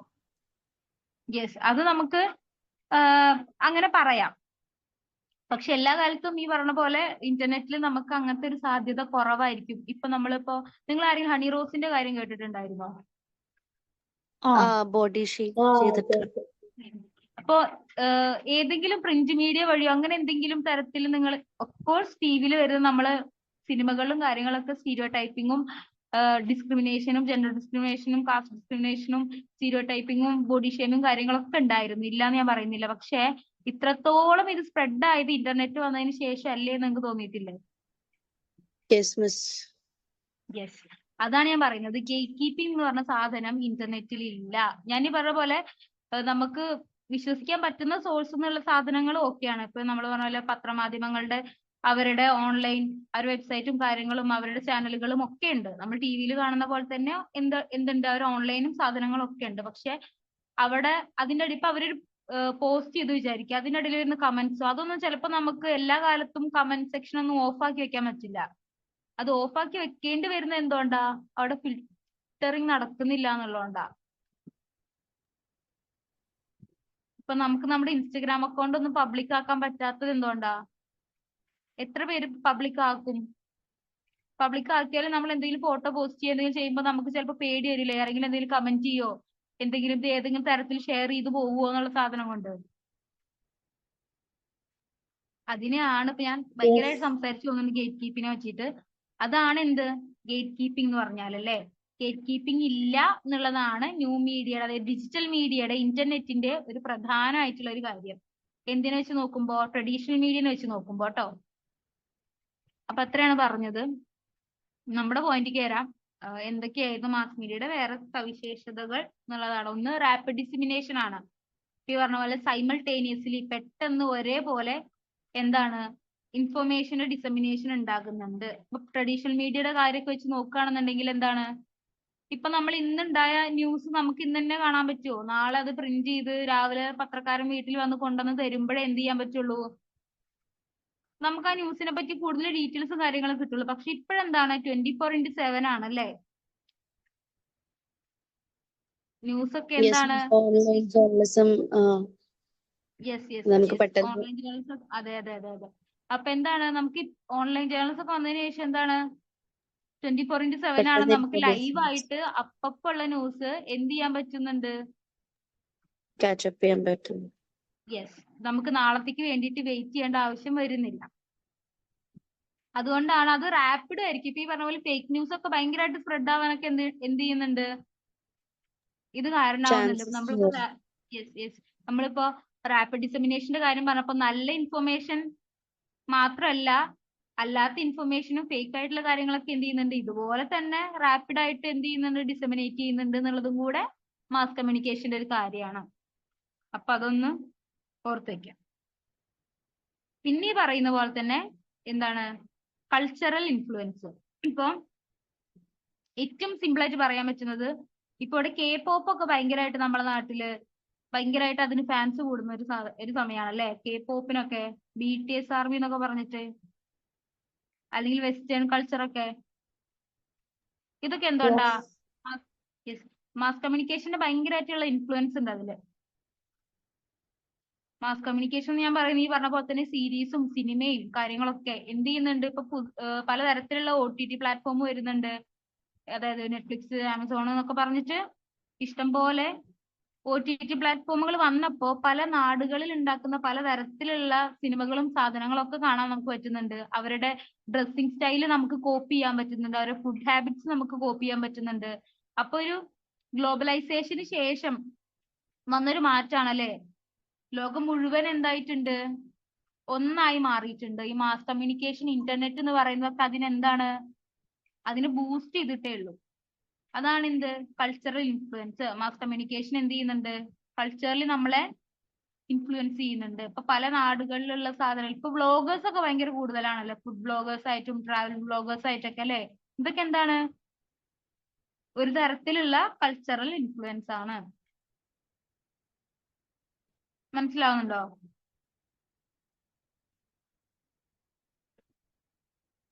Yes ma'am. Okay. Yes miss, മനസ്സിലാവും. അപ്പൊ നിങ്ങൾക്കിപ്പോ ചിലപ്പോ ഇങ്ങനെ ക്വസ്റ്റ്യൻ വരാം. മാസ് കമ്മ്യൂണിക്കേഷന്റെ ക്യാരക്ടറിസ്റ്റിക്സുകൾ എന്തൊക്കെയാ ചോദിച്ചാലും നിങ്ങൾ ഈ പറഞ്ഞ കാര്യങ്ങളൊക്കെ നിങ്ങൾ എഴുതണം. മനസ്സിലായില്ലേ? മാം, ഒരു ഡൗട്ട് ഉണ്ട്. പറ.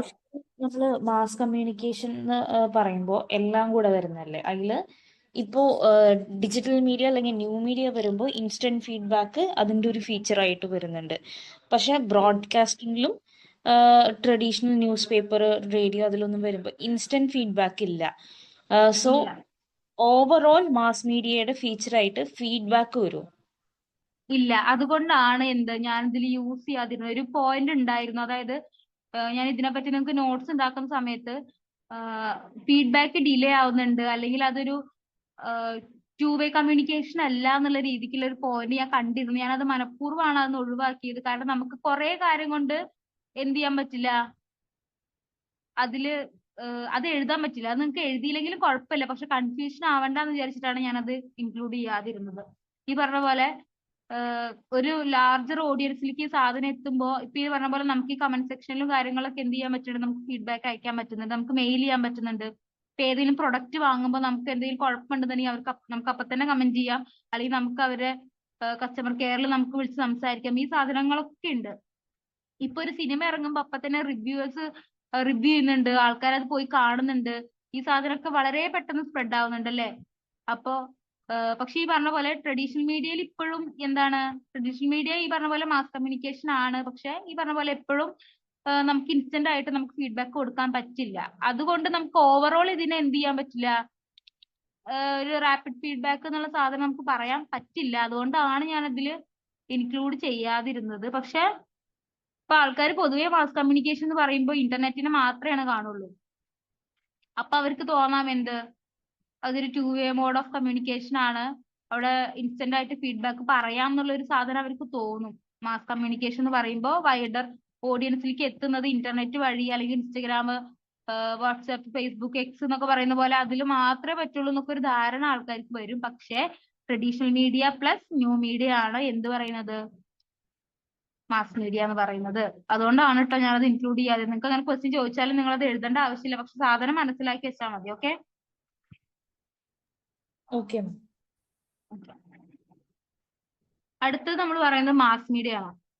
മാസ് മീഡിയ എന്ന് പറഞ്ഞാൽ നമ്മൾ നേരത്തെ പറഞ്ഞു, മാസ് കമ്മ്യൂണിക്കേഷനെ നമ്മൾ അത് ഇൻഫർമേഷൻ ഡിസമിനേറ്റ് ചെയ്യാൻ വേണ്ടിയിട്ട് നമ്മൾ ഏതെങ്കിലും ഒരു മീഡിയനായിരിക്കും എന്തായിട്ട് ചാനലായിട്ട് നമ്മൾ യൂസ് ചെയ്യുന്നുണ്ടാവുക. അപ്പൊ ഈ മീഡിയാസിന്റെ ഒക്കെ ഒരു കളക്ഷനാണ്, അത് മാസ് കമ്മ്യൂണിക്കേഷൻ നടത്താൻ വേണ്ടിയിട്ട് യൂസ് ചെയ്യുന്ന ഈ മീഡിയാസിന്റെ ഒക്കെ ഒരു കളക്ഷനെയാണ് നമ്മൾ എന്ത് പറയുന്നത്, മാസ് മീഡിയ എന്ന് പറയുന്നത്. അതായത് നമ്മൾ നേരത്തെ പറഞ്ഞ പോലെ ഈ മാഗസീൻസ് ആവാം, അല്ലെങ്കിൽ നമ്മൾ ഈ പറഞ്ഞ പോലെ പല തരത്തിലുള്ള ചാനലുകളിൽ ഏതൊക്കെ തരത്തിൽ നമുക്ക് ഇൻഫർമേഷൻ കിട്ടുന്നുണ്ടോ അതിനെ എല്ലാം എന്ത് പറയാൻ പറ്റും, മാസ് കമ്മ്യൂണിക്കേഷൻ എന്ന് പറയാൻ പറ്റും. നമ്മൾ നേരത്തെ പറഞ്ഞ ഈ OTT വരെ എന്താണ്, മാസ് മീഡിയ ആണ് കേട്ടോ. മനസ്സിലായോ? മനസ്സിലായി. ഓക്കെ. ഇനി ഇതിന്റെ ഫങ്ഷൻസ് ആണ്, ഇത് കുറച്ച് ഇമ്പോർട്ടന്റ് ആണ്. അതായത് ഇതിന്റെ ഇൻഫർമേഷൻ, എഡ്യൂക്കേഷൻ, പെർസുവേഷൻ, എന്റർടൈൻമെന്റ്, ഇത് നാലും ഇത് മാറി മാറി ചിലപ്പോൾ ചോദിക്കാറുണ്ട്. എന്താണ് മാസ് മീഡിയയുടെ ഫംഗ്ഷൻ ചോദിക്കുക. അപ്പൊ നിങ്ങൾക്ക് ചിലപ്പോൾ 3 എണ്ണൊക്കെ ചിലപ്പോൾ അവർ തരുണ്ടാവുള്ളൂ. അപ്പൊ ഇൻഫർമേഷൻ, എഡ്യൂക്കേഷൻ, പെർസുവേഷൻ, എന്റർടൈൻമെന്റ് കണ്ടാൽ നിങ്ങൾ അത് തന്നെ കൺഫേം ആക്കണം. കാരണം അതിന്റെ കീ ഫങ്ഷൻസ് എന്ന് പറയുന്നത് ഈ 4 എണ്ണമാണ്. ഓഫ് കോഴ്സ് എന്താണ്, ഇൻഫർമേഷൻ സ്പ്രെഡ് ചെയ്യുന്നുണ്ട്, ന്യൂസ്, കറണ്ട് അഫയേഴ്സ്, അതല്ലാത്ത സാധനങ്ങൾ എല്ലാം എന്തൊക്കെ തരത്തിലുള്ള ഐഡിയാസ് സ്പ്രെഡ് ചെയ്യുന്നുണ്ടോ അതിനെല്ലാം നമ്മൾ എന്ത് പറയുന്നുണ്ട്, ഇൻഫർമേഷൻ എന്ന് പറയുന്നുണ്ട്. രണ്ടാമത് എഡ്യൂക്കേഷൻ. അത് നിങ്ങൾക്ക് അറിയുന്നുണ്ടാവും, നമ്മൾ ഇൻഫർമേഷൻ പാസ് ചെയ്യാമെന്ന് പറഞ്ഞാല് അത് എഡ്യൂക്കേഷൻ ആവുമോ? ഇൻഫർമേഷൻ പാസ് ചെയ്യാന്നുള്ളത് എഡ്യൂക്കേഷൻ ആണോ? ഇല്ല. അല്ല. അല്ലല്ലോ. രണ്ടും രണ്ടാണല്ലേ. എഡ്യൂക്കേഷൻ എന്ന് പറഞ്ഞാൽ അതിന് സ്ട്രിക്റ്റ് ആയിട്ട് അതിനൊരു ക്രൈറ്റീരിയ ഉണ്ടായിരിക്കും, അതൊരു സ്ട്രക്ചറിന്റെ ഉള്ളിൽ നിന്നുള്ള സാധനമായിരിക്കും എഡ്യൂക്കേഷൻ എന്ന് പറഞ്ഞാല്. ഇൻഫർമേഷൻ ഡിസമിനേഷൻ എഡ്യൂക്കേഷൻ ആണോ ചോദിച്ചാൽ അല്ല. പക്ഷെ ഇൻഫർമേഷൻ ഡിസമിനേഷൻ ആൾക്കാർ എഡ്യൂക്കേറ്റ് ചെയ്യുന്നുണ്ടോ ചോദിച്ചാല് ഉണ്ട്. അത് രണ്ടും അങ്ങോട്ടും ഇങ്ങോട്ടും മാറിപ്പോയത് കേട്ടോ. അപ്പൊ ഇൻഫർമേഷൻ, എഡ്യൂക്കേഷൻ, ഇപ്പൊ ഈ പറഞ്ഞ പോലെ പാൻഡമിക് സമയത്തൊക്കെ നമ്മൾ ഓൺലൈൻ എഡ്യൂക്കേഷൻ സാധനങ്ങളൊക്കെ ഉണ്ടായിരുന്നല്ലോ. ഇപ്പൊ നമ്മൾ ഈ പറയുന്ന പോലെ നമ്മൾ ഈ സൂമിലല്ലേ നമ്മൾ ക്ലാസ് എടുക്കുന്നത്, ഇതൊക്കെ എന്താണ്, മാസ് മീഡിയ ആണ് കേട്ടോ. അതേപോലെ തന്നെ നേരത്തെ പറഞ്ഞ ഡോക്യുമെന്ററീസ്, അതല്ലാത്ത ഇൻഫോർമേറ്റീവ് ആയിട്ടുള്ള ബാക്കി കണ്ടന്റ്സ് എന്താണ്, എഡ്യൂക്കേറ്റ് ചെയ്യുന്നില്ല ആൾക്കാരെ. ഇപ്പൊ നമ്മൾ TV ചാനലുകളൊക്കെ ഉള്ള നമ്മളെ ഈ എന്താ പറയാ, ഈ സഫാരി പോലെയുള്ള ചാനലുകൾ, അല്ലാത്തുള്ള നമ്മളെ ന്യൂസ് ചാനലുകൾ എന്താണ്, ആൾക്കാരെ ഇൻഫോം ചെയ്യുന്നുണ്ട്, ഒരു തരത്തിൽ എന്ത് ചെയ്യുന്നുണ്ട്, എഡ്യൂക്കേറ്റും ചെയ്യുന്നുണ്ട് അല്ലെ. പിന്നെ ഉള്ളത് പെർസുവേഷൻ. ഇത് നിങ്ങൾക്ക് കുറച്ചും കൂടെ കണക്ട് ചെയ്യുന്നുണ്ടായിരിക്കും എന്ന് വിചാരിക്കുന്നു. കാരണം ഇപ്പൊ ഏതെങ്കിലും ഒരു തരത്തിലുള്ള ഒരു ഫാഷൻ ട്രെൻഡ് ഒക്കെ വന്നാല് നമുക്ക് ഇങ്ങനെ ഫീഡിൽ വരൂലേ. നമ്മളിപ്പോ ഇൻസ്റ്റഗ്രാമിലൊക്കെ ഏതെങ്കിലും ഇപ്പൊ മിന്ത്രയിൽ ഉള്ള ഏതെങ്കിലും ഒരു ഡ്രസ്സിന്റെ ഒക്കെ നമ്മൾ ജസ്റ്റ് ഒന്ന് ഓപ്പൺ ചെയ്ത് നോക്കിയാൽ പിന്നെ നമുക്ക് ഇങ്ങനെ വരും അവരുടെ നോട്ടിഫിക്കേഷൻ ആയിട്ടും കാര്യങ്ങളൊക്കെ ആയിട്ട് അല്ലെ. എന്ത് ചെയ്യുന്നുണ്ട് മാസ് മീഡിയ, ആൾക്കാരെ പെർസുവേഷൻ ചെയ്യുന്നുണ്ട്. എന്തിന്, ഈ തരത്തിലുള്ള പ്രൊപ്പഗാൻഡ, അവരുടെ ബിഹേവിയറിൽ മാറ്റം വരുത്താം, ഒപ്പീനിയൻസിൽ മാറ്റം വരുത്താം, അല്ലെങ്കിൽ അവരുടെ ആറ്റിറ്റ്യൂഡ്സിൽ ഇൻഫ്ലുവൻസ് ചെയ്യാം. ഈ സാധനങ്ങളൊക്കെ എന്ത് ചെയ്യുന്നുണ്ട്, പെർസുവേഡ് ചെയ്യുന്നുണ്ടല്ലേ, നമ്മളതിനെ സ്വാധീനിക്കുന്നുണ്ട് നല്ലോണം. നമുക്ക് അങ്ങനെ ചെയ്യണം എന്നുള്ള കാര്യം നമ്മളെ നന്നായിട്ട് പ്രേരിപ്പിക്കും മാസ് മീഡിയ. ഇപ്പൊ പ്രത്യേകിച്ച് സോഷ്യൽ മീഡിയയിൽ വരുന്ന കാര്യങ്ങളൊക്കെ അല്ലെ. പിന്നെ വരുന്നത് എന്റർടൈൻമെന്റ്. നിങ്ങൾക്ക് അറിയാം, നമ്മൾ സിനിമയായിട്ടും കാര്യങ്ങളൊക്കെ ആയിട്ടും പാട്ടൊക്കെ ആയിട്ടും നമ്മള് മാസ് മീഡിയ നമ്മൾ യൂസ് ചെയ്യുന്നില്ലേ. അപ്പൊ ഇതൊക്കെയാണ് എന്ത് പറയുന്നത്, മാസ് മീഡിയയുടെ ഫംഗ്ഷൻ എന്ന് പറയുന്നത്. ആർക്കെങ്കിലും എന്തെങ്കിലും പറയാനോ എന്തെങ്കിലും ആഡ് ചെയ്യാനോ എന്തെങ്കിലും ഉണ്ടോ?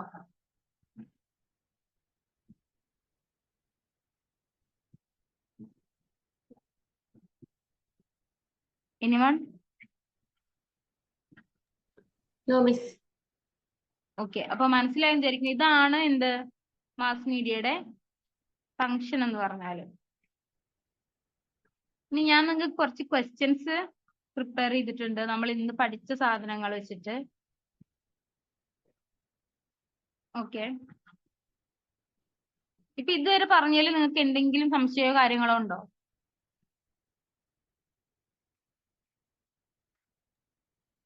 മാം ഒരു ഡൗട്ട് ഉണ്ട്.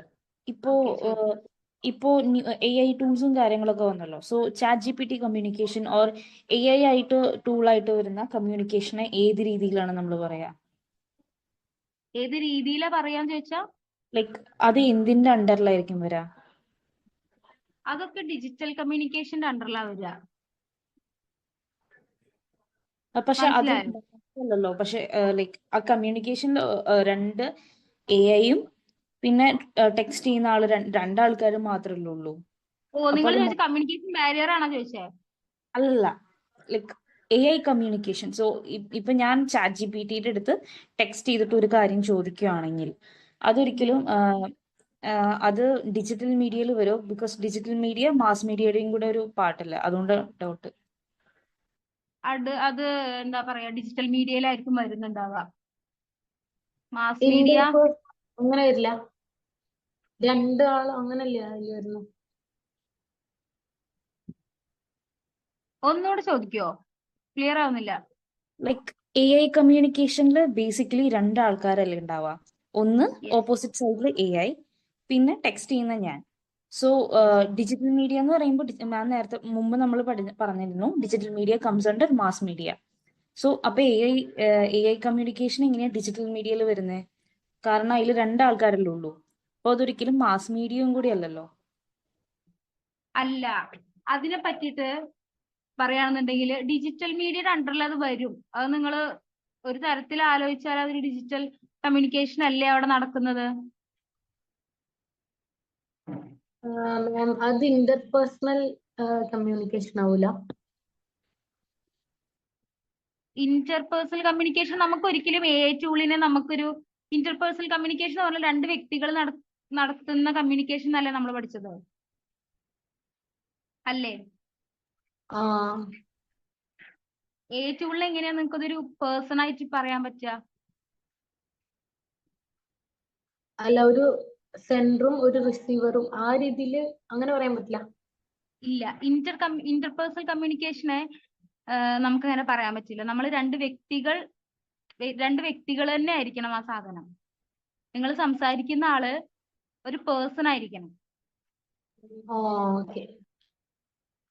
മനസ്സിലായോ? അവിടെയാണ് നമ്മളെ നേരത്തെ പറഞ്ഞ വ്യത്യാസം വരുന്നത് കേട്ടോ. നിങ്ങൾ ഒരിക്കലും നിങ്ങൾക്ക് AI ടൂളിനെ അല്ലെങ്കിൽ വേറെ ഏതോ ഇപ്പൊ നമ്മൾ ഈ പറഞ്ഞ പോലെ അലക്സിയോ അല്ലെങ്കിൽ സിറിയോ അതുപോലെയുള്ള AI ടൂളുകൾ സാധനങ്ങളെ ഒന്നും എന്ത് പറയാൻ പറ്റില്ല, നമുക്കൊരു പേഴ്സൺ ആയിട്ട് നമുക്ക് കൂട്ടാൻ പറ്റില്ല. അതൊക്കെ എന്താണ്?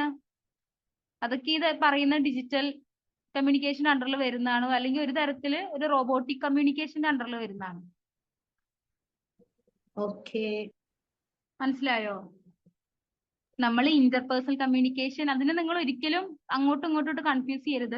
നമ്മൾ ഇന്റർപേഴ്സണൽ കമ്മ്യൂണിക്കേഷൻ ഇൻട്രാപേഴ്സണൽ കമ്മ്യൂണിക്കേഷൻ എന്നൊക്കെ പറഞ്ഞത് വ്യക്തികൾ തമ്മിൽ, അല്ലെങ്കിൽ ഇപ്പോ ഈ പറഞ്ഞ പോലെ നിങ്ങൾക്ക് അതിൽ ഹ്യൂമൻ ബീങ്സ് അല്ലാത്ത നിങ്ങൾക്ക് മൃഗങ്ങളെ നിങ്ങൾക്ക് കൂട്ടാം. ഇപ്പൊ പാരറ്റ്സ് ഒക്കെ നമ്മളടുത്ത് സംസാരിക്കില്ലേ?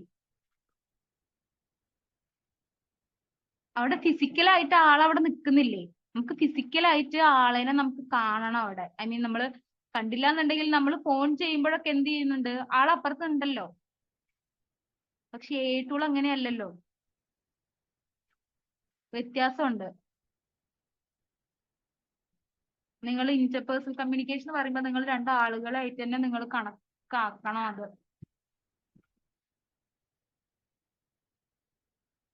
മനസ്സിലായോ? ഇനി എന്തെങ്കിലും അതിൽ ഡൗട്ട് ഉണ്ടോ? നോ മാം, ക്ലിയർ ആണ്. ഓക്കെ. അപ്പൊ ഇന്ന് പഠിച്ചതിൽ എന്തെങ്കിലും സംശയ കാര്യങ്ങൾ എന്തെങ്കിലും ഉണ്ടെങ്കിൽ ചോദിക്കോ? നിങ്ങൾ ചോദിച്ച ക്വസ്റ്റ്യൻ ഭയങ്കര നല്ലതായിരുന്നു. അങ്ങനെ എന്തെങ്കിലും കൺഫ്യൂഷനോ കാര്യങ്ങൾ ഉണ്ടെങ്കിൽ നിങ്ങൾക്ക് സംശയം ചോദിക്കുമ്പോൾ അത് നമുക്ക് ക്ലിയർ ചെയ്തു പോവാം. അത് സ്വാഭാവികമായിട്ടും തോന്നുന്ന ഒരു ക്വസ്റ്റ്യനും ആയിരുന്നു അത്.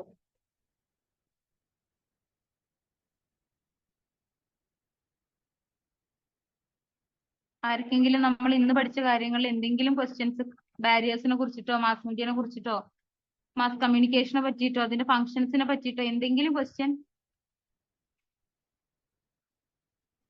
ഇതെങ്ങനെയായിരിക്കും എക്സാമിന് വരിക എന്നുള്ളതിനെ പറ്റിയിട്ട് നിങ്ങൾക്ക് ഒരു ഊഹം ഉണ്ടോ? അപ്പോ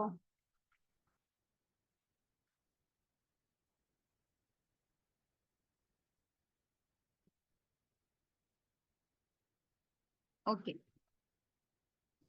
അപ്പൊ നിങ്ങൾക്ക് എക്സാമിന് എങ്ങനെ വരിക ചോദിച്ചാല് ഇതിൽ നിന്ന് ഇമ്പോർട്ടന്റ് ആയിട്ടുള്ള കാര്യം ഒന്ന്, ഏതെങ്കിലും ഒരു കമ്മ്യൂണിക്കേഷൻ ബാരിയറിനെ പറ്റിയിട്ട് ചോദിക്കാം.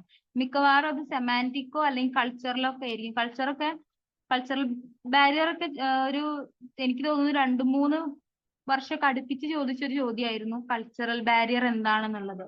അതുപോലെ നിങ്ങൾക്ക് കുറച്ച് കമ്മ്യൂണിക്കേഷൻ ബാരിയേഴ്സ് കൊടുത്തിട്ട് ഏതെങ്കിലും ഒരു കമ്മ്യൂണിക്കേഷൻ ബാരിയറിന്റെ ഫീച്ചർ കൊടുക്കും. എന്നിട്ട് ഇതിൽ ഏതാണ് ഈ ഫീച്ചർ ഉള്ള ബാരിയർ എന്ന് ചോദിക്കും. അങ്ങനെയുള്ള ക്വസ്റ്റ്യൻ വരാം. മൾട്ടിപ്പിൾ ചോയ്സ് ആയിരിക്കും മിക്കവാറും വരിക. പാരഗ്രാഫോ അല്ലെങ്കിൽ അങ്ങനത്തെ ക്വസ്റ്റ്യൻസ് ഒന്നും സാധാരണ കാണാറില്ല ഇതില്. പിന്നെ വരിക ഒന്ന് മാസ് മീഡിയയുടെ ഫംഗ്ഷൻ ചിലപ്പോൾ നിങ്ങൾക്ക് ചോദിക്കാം. അത് ഏറ്റവും ഇമ്പോർട്ടന്റ് ആയിട്ടുള്ള കാര്യം, അവർ ചോദിക്കുക ചിലപ്പോൾ 3 ഫംഗ്ഷൻ ഒക്കെ ആയിരിക്കും. ഈ പറയുന്ന പോലെ ഇൻഫർമേഷൻ, എഡ്യൂക്കേഷൻ, പെർസുവേഷൻ.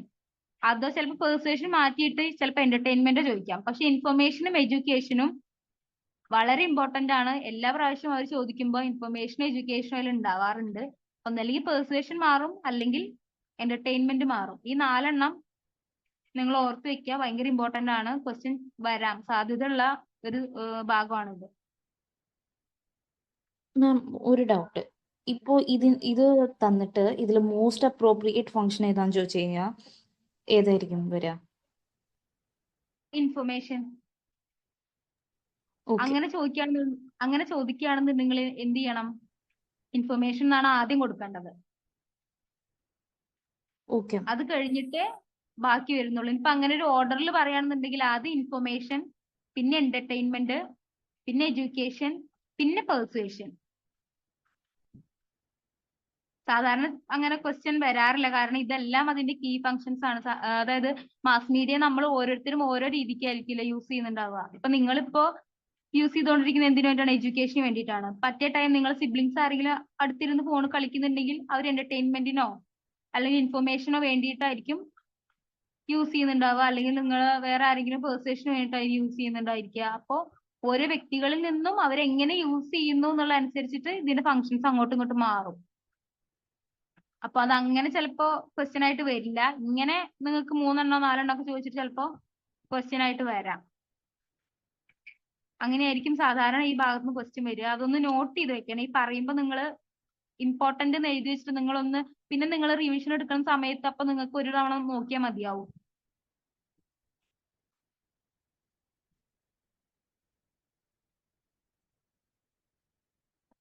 ഈ ക്വസ്റ്റ്യൻ നിങ്ങൾ കാണുന്നുണ്ടോ?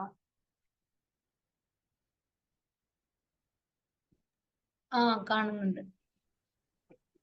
Which of the following is an example of digital media? Digital മീഡിയയുടെ എക്സാമ്പിൾ ഇതിൽ ഏതായിരിക്കും എന്നുള്ളതാണ് ചോദ്യം. കഴിഞ്ഞ തവണത്തെ പേപ്പർ എന്നുള്ള ക്വസ്റ്റ്യൻ ആണ് കേട്ടോ. ഇന്റർനെറ്റ് അല്ലേ? ഓഡിബിൾ ആയില്ലോ? ഒന്നുകൂടെ പറയോ? ഹലോ, ആരോ ഒരാൾ ആൻസർ പറഞ്ഞല്ലോ. ഇന്റർനെറ്റ് ആണോ? Option C. Option C internet ആണ് അതിന്റെ ഉത്തരം കേട്ടോ. ഡിജിറ്റൽ മീഡിയ എന്ന് പറയുമ്പോൾ എന്താണ്? ഇന്റർനെറ്റ് ആണ്. നമ്മൾ ഡിജിറ്റൽ മീഡിയ, ന്യൂ മീഡിയ എന്നൊക്കെ പറയുന്നത്, ട്രഡീഷണൽ മീഡിയ എന്നൊക്കെ പറയുന്നത് നമ്മൾ നേരത്തെ പറഞ്ഞല്ലോ. യെസ്, സി ആണ്. ഇന്റർനെറ്റ് ആണ് എന്തിനാ നമ്മൾ പറയുന്നത്? ഡിജിറ്റൽ മീഡിയ എന്ന് പറയുന്നത്. ചിലപ്പോൾ നിങ്ങൾക്ക് ട്രഡീഷണൽ മീഡിയ ഇതിൽ ഏതാണ് ചോദിച്ചിട്ടായിരിക്കും ചിലപ്പോൾ ക്വസ്റ്റ്യൻ വരിക. അപ്പോൾ എന്ത് ചെയ്യാം? ന്യൂസ് പേപ്പറോ റേഡിയോയോ ടെലിവിഷനോ ഇതിൽ ഏതെങ്കിലും ഒന്ന് നിങ്ങൾക്ക് കൊടുക്കാം ട്രഡീഷണൽ മീഡിയ ആയിട്ട്. ഇപ്പൊ നമ്മൾ ഇന്നലെ ഡിസ്കസ് ചെയ്ത ക്വസ്റ്റ്യനിൽ കൂൾ മീഡിയ ഏതാണെന്നുള്ള ചോദ്യം ഉണ്ടായിരുന്നില്ലേ? അത് ഏതായിരുന്നു കൂൾ മീഡിയ എന്ന് പറയുന്നത്? ടെലിവിഷൻ. ടെലിവിഷനാണ് എന്ത് പറയുന്നത്? കൂൾ മീഡിയ എന്ന് പറയുന്നത് കേട്ടോ. 2 വട്ടം ക്വസ്റ്റ്യൻ ചോദിച്ചതാണ് കൂൾ മീഡിയ എന്നുള്ളതിനെ പറ്റിയിട്ട്. ഇത്തരത്തിലുള്ള ഏതെങ്കിലും കുറച്ച് മീഡിയ കൊടുത്തിട്ട് ഇത് ഏത് ടൈപ്പ് ഓഫ് മീഡിയ ആണെന്നുള്ള ഒരു ക്വസ്റ്റ്യൻ, അത് സാധാരണയായിട്ട് അങ്ങനെ കണ്ടുവരാറുള്ള ഒരു ക്വസ്റ്റ്യൻ ആണ്. അതുകൊണ്ടാണ് ഞാനത് കഴിഞ്ഞ പ്രാവശ്യം ഈ പ്രാവശ്യം ഉൾപ്പെടുത്തിയത്. ഇത് ഭയങ്കര ഇമ്പോർട്ടന്റ് ആണ്. ഡിജിറ്റൽ മീഡിയ എന്ന് പറഞ്ഞാല് എന്താണ്? ഇന്റർനെറ്റ് ആണ് കേട്ടോ. ഇനി അടുത്തത്, which of the following is A disadvantage of mass media? Mass മീഡിയയുടെ ഡിസഡ്വാൻറ്റേജ് ആയിട്ടുള്ളത് ഇതിൽ ഏതാണ് എന്നുള്ളതാണ് ചോദ്യം. Option C. Yes, potential four bias and miss information. നമ്മളിപ്പോ നേരത്തെ പറഞ്ഞില്ലേ, നമ്മളിപ്പോ നേരത്തെ ഗേറ്റ് കീപ്പിങ്ങിനെ പറ്റിയിട്ടൊക്കെ നമ്മൾ പറഞ്ഞില്ലേ? Potential for bias and misinformation. ബാക്കിയുള്ളതിലൊക്കെ എന്തുണ്ടായിരിക്കും? ഐ മീൻ ട്രഡീഷണൽ മീഡിയയിലൊക്കെ എന്തുണ്ടായിരിക്കും?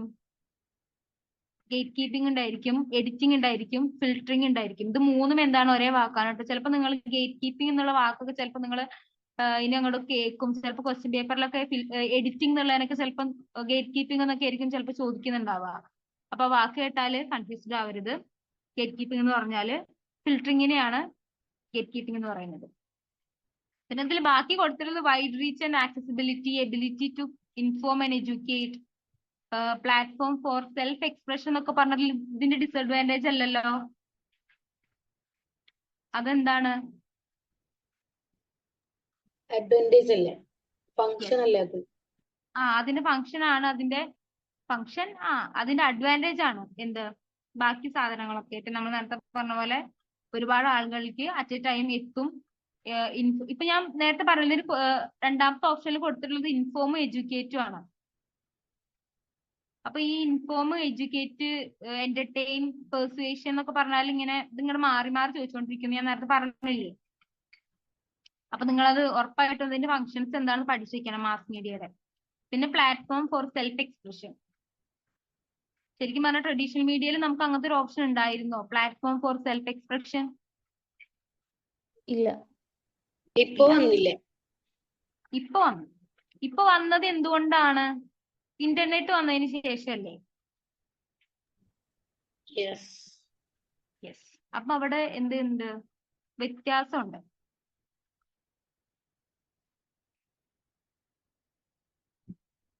അടുത്തത്, what is the term for the process of selecting and presenting new stories? Gate keeping. Yes. അപ്പൊ നമ്മൾ ഇത്ര നേരം ഗേറ്റ് കീപ്പിങ്ങിനെ കുറിച്ചിട്ടാണ് പറഞ്ഞുകൊണ്ടിരുന്നത്. ബാക്കി അജണ്ട സെറ്റിംഗ്, ഫ്രെയിമിങ്, പ്രൈമിങ്, നിങ്ങൾ ഇത് എവിടെയെങ്കിലും കേട്ടിട്ടുണ്ടോ? അജണ്ട സെറ്റിംഗ് കേട്ടിട്ടുണ്ട്, ഫ്രെയിമിങ്ങും കേട്ടിട്ടുണ്ട്. അജണ്ട സെറ്റിംഗ് ഒരു സാധനം പുറത്തേക്ക് ബ്രോഡ്കാസ്റ്റ് ചെയ്യുമ്പോൾ അതിന്റെ പിന്നില് ഒരു എന്താണ്, എന്തെങ്കിലും ഒരു അജണ്ട ഉണ്ടാവുമ്പോൾ ഒരു പ്രത്യേക താല്പര്യം മറ്റുള്ളവരിലേക്ക് എത്തിക്കാൻ വേണ്ടിയിട്ട് ആ രീതിയിൽ വാർത്തനെ മാറ്റി ഷേപ്പ് ചെയ്യുന്നതല്ലേ? യെസ്, അതാണ് എന്ത് അജണ്ട സെറ്റിംഗ് എന്ന് പറഞ്ഞാല്. അതിന്റെ അടിയിലുള്ള ഫ്രെയിമിങ്ങും പ്രൈമിംഗ് എന്ന് പറഞ്ഞാല്, ഫ്രെയിമിങ്ങിനെ പറ്റിയിട്ട് ആരെങ്കിലും കേട്ടിട്ടുണ്ടോ? ഫ്രെയിമിങ്ങോ പ്രൈമിങ്ങോ ഏതെങ്കിലും? ഫ്രെയിമിങ്ങും നമ്മൾ ഓഡിയൻസിനെ ഇന്ന രീതിയിൽ ഒരു വാർത്തനെ ഏത് പെർസ്പെക്റ്റീവ് നോക്കി കാണണം എന്നുള്ളത് നമ്മൾ തീരുമാനിക്കുമ്പോൾ അവിടെ ഫ്രെയിമിംഗ് അല്ലേ നടക്കുന്നത്? യെസ്. ഇതിന്റെ അടിയിൽ വന്നിട്ടുള്ള ഫ്രെയിമിങ്ങും പ്രൈമിംഗ് എന്ന് പറഞ്ഞാല് ഇത് രണ്ടും ഏകദേശം ഒരേ അർത്ഥം വരുന്ന രണ്ട് വാക്കുകളാണ്. ഇത് രണ്ടും എന്തിന്റെ അണ്ടറിൽ വരുന്നതാണ്? അജണ്ട സെറ്റിംഗിൽ വരുന്നതാണ് കേട്ടോ. ഫ്രെയിമിങ്ങും പ്രൈമിംഗ് എന്ന് പറഞ്ഞാല് അജണ്ട സെറ്റിംഗ് എന്ന് പറഞ്ഞാല് നിങ്ങൾക്ക് ഇനി പഠിക്കാൻ പോകുന്ന മാസ് മീഡിയ തിയറി ഉണ്ട്. കുറച്ച് തിയറീസ് നിങ്ങൾക്ക് വരുന്നുണ്ട്. മാസ് മീഡിയ എങ്ങനെയാണ് ആൾക്കാരെ ഇൻഫ്ലുവൻസ് ചെയ്യുന്നത്, എങ്ങനെയാണ് സൊസൈറ്റിയിൽ ഇൻഫ്ലുവൻസ് ഉണ്ടാക്കുന്നത്, എങ്ങനെയാണ് ആൾക്കാരെ പെർസ്വേഡ് ചെയ്യുന്നത് എന്നൊക്കെ പഠിക്കാൻ വേണ്ടിയിട്ട് കുറച്ച് തിയറീസ് നിങ്ങൾക്ക് വരുന്നുണ്ട്. അതിൽ ഒരു തിയറിയാണ് അജണ്ട സെറ്റിംഗ് എന്ന് പറഞ്ഞാല്. അതിന്റെ അടിയിൽ വരുന്നതാണ് ഫ്രെയിമിങ്ങും പ്രൈമിംഗ് എന്ന് പറഞ്ഞാല്.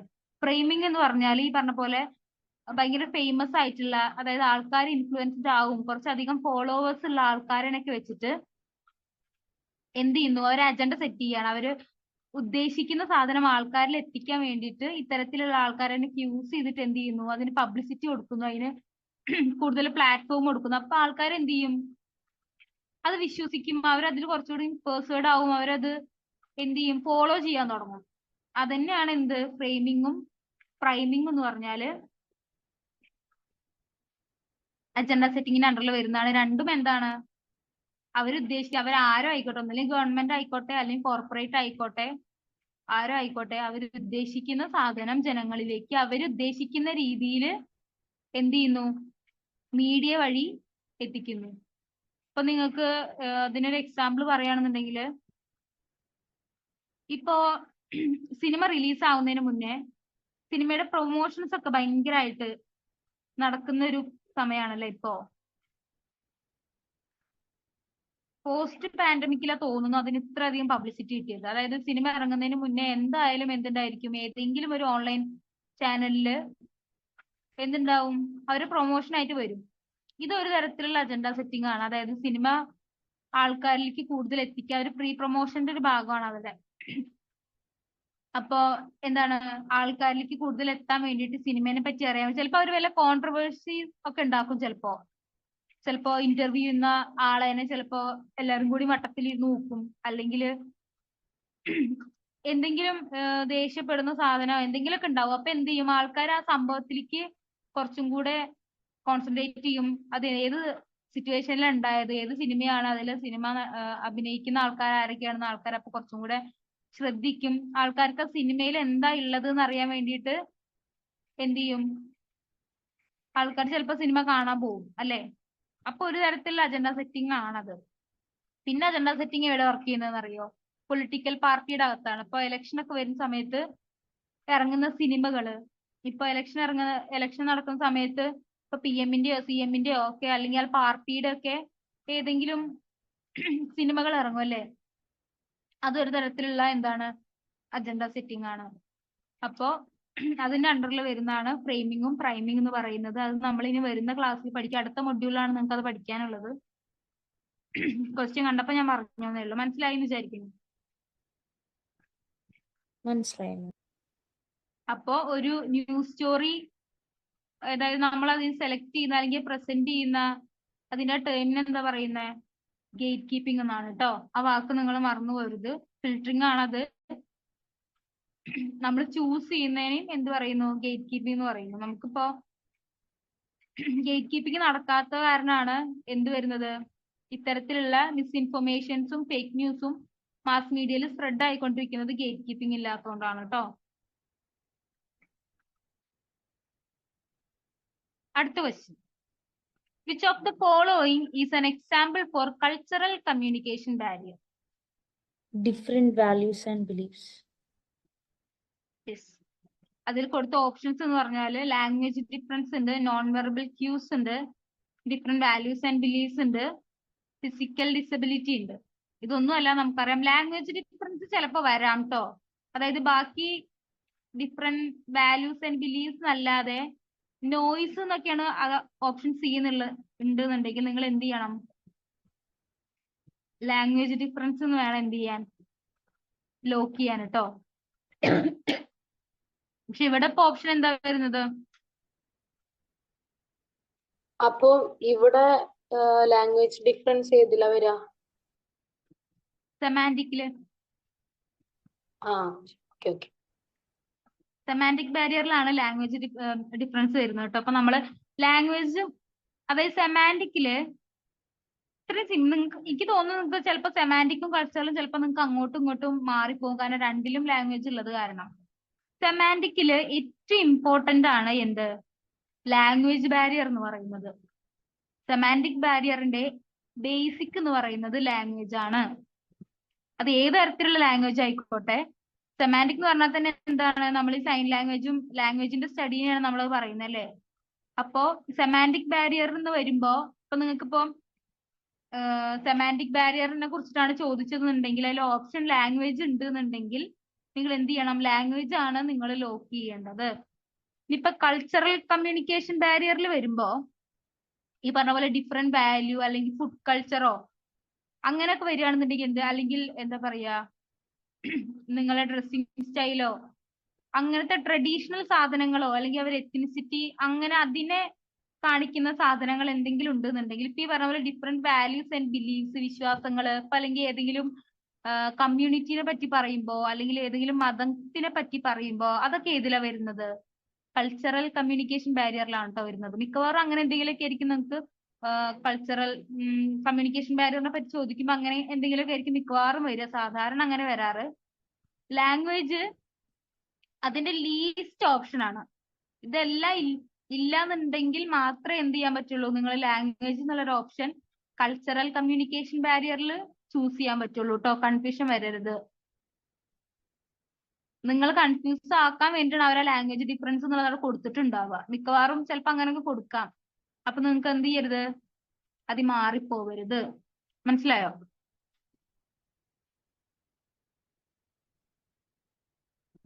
സെമാൻറ്റിക്കും കൾച്ചറലും മനസ്സിലായി എന്ന് വിചാരിക്കുന്നു. മനസ്സിലായി.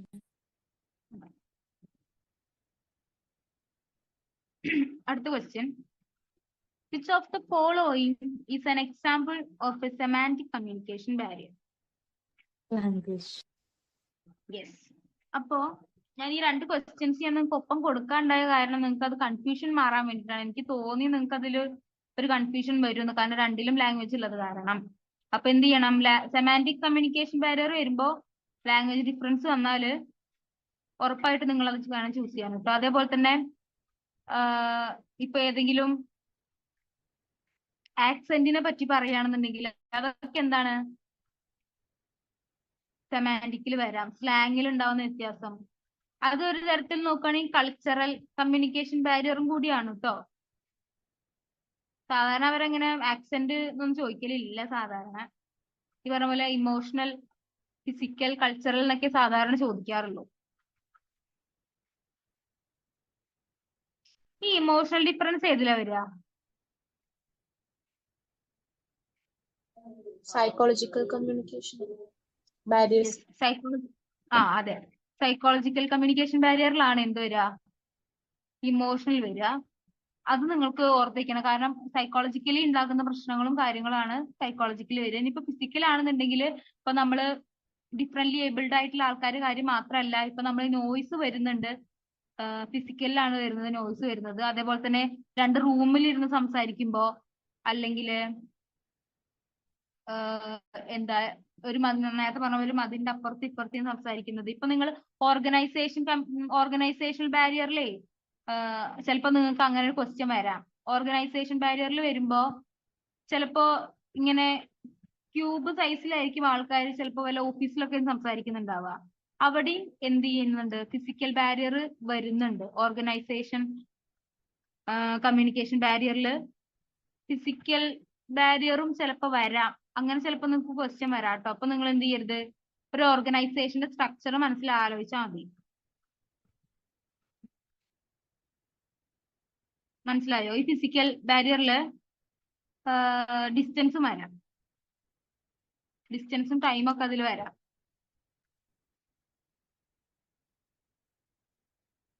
പിന്നെ ടെക്നിക്കൽ ബാരിയർ എന്ന് പറഞ്ഞൊരു സാധനം കൂടി ഉണ്ട്. അത് നിങ്ങൾ അത്ര ഇമ്പോർട്ടന്റ് അല്ല, അത് കാരണമാണ് ഞാൻ അതിൽ ഇൻക്ലൂഡ് ചെയ്യാത്തത്.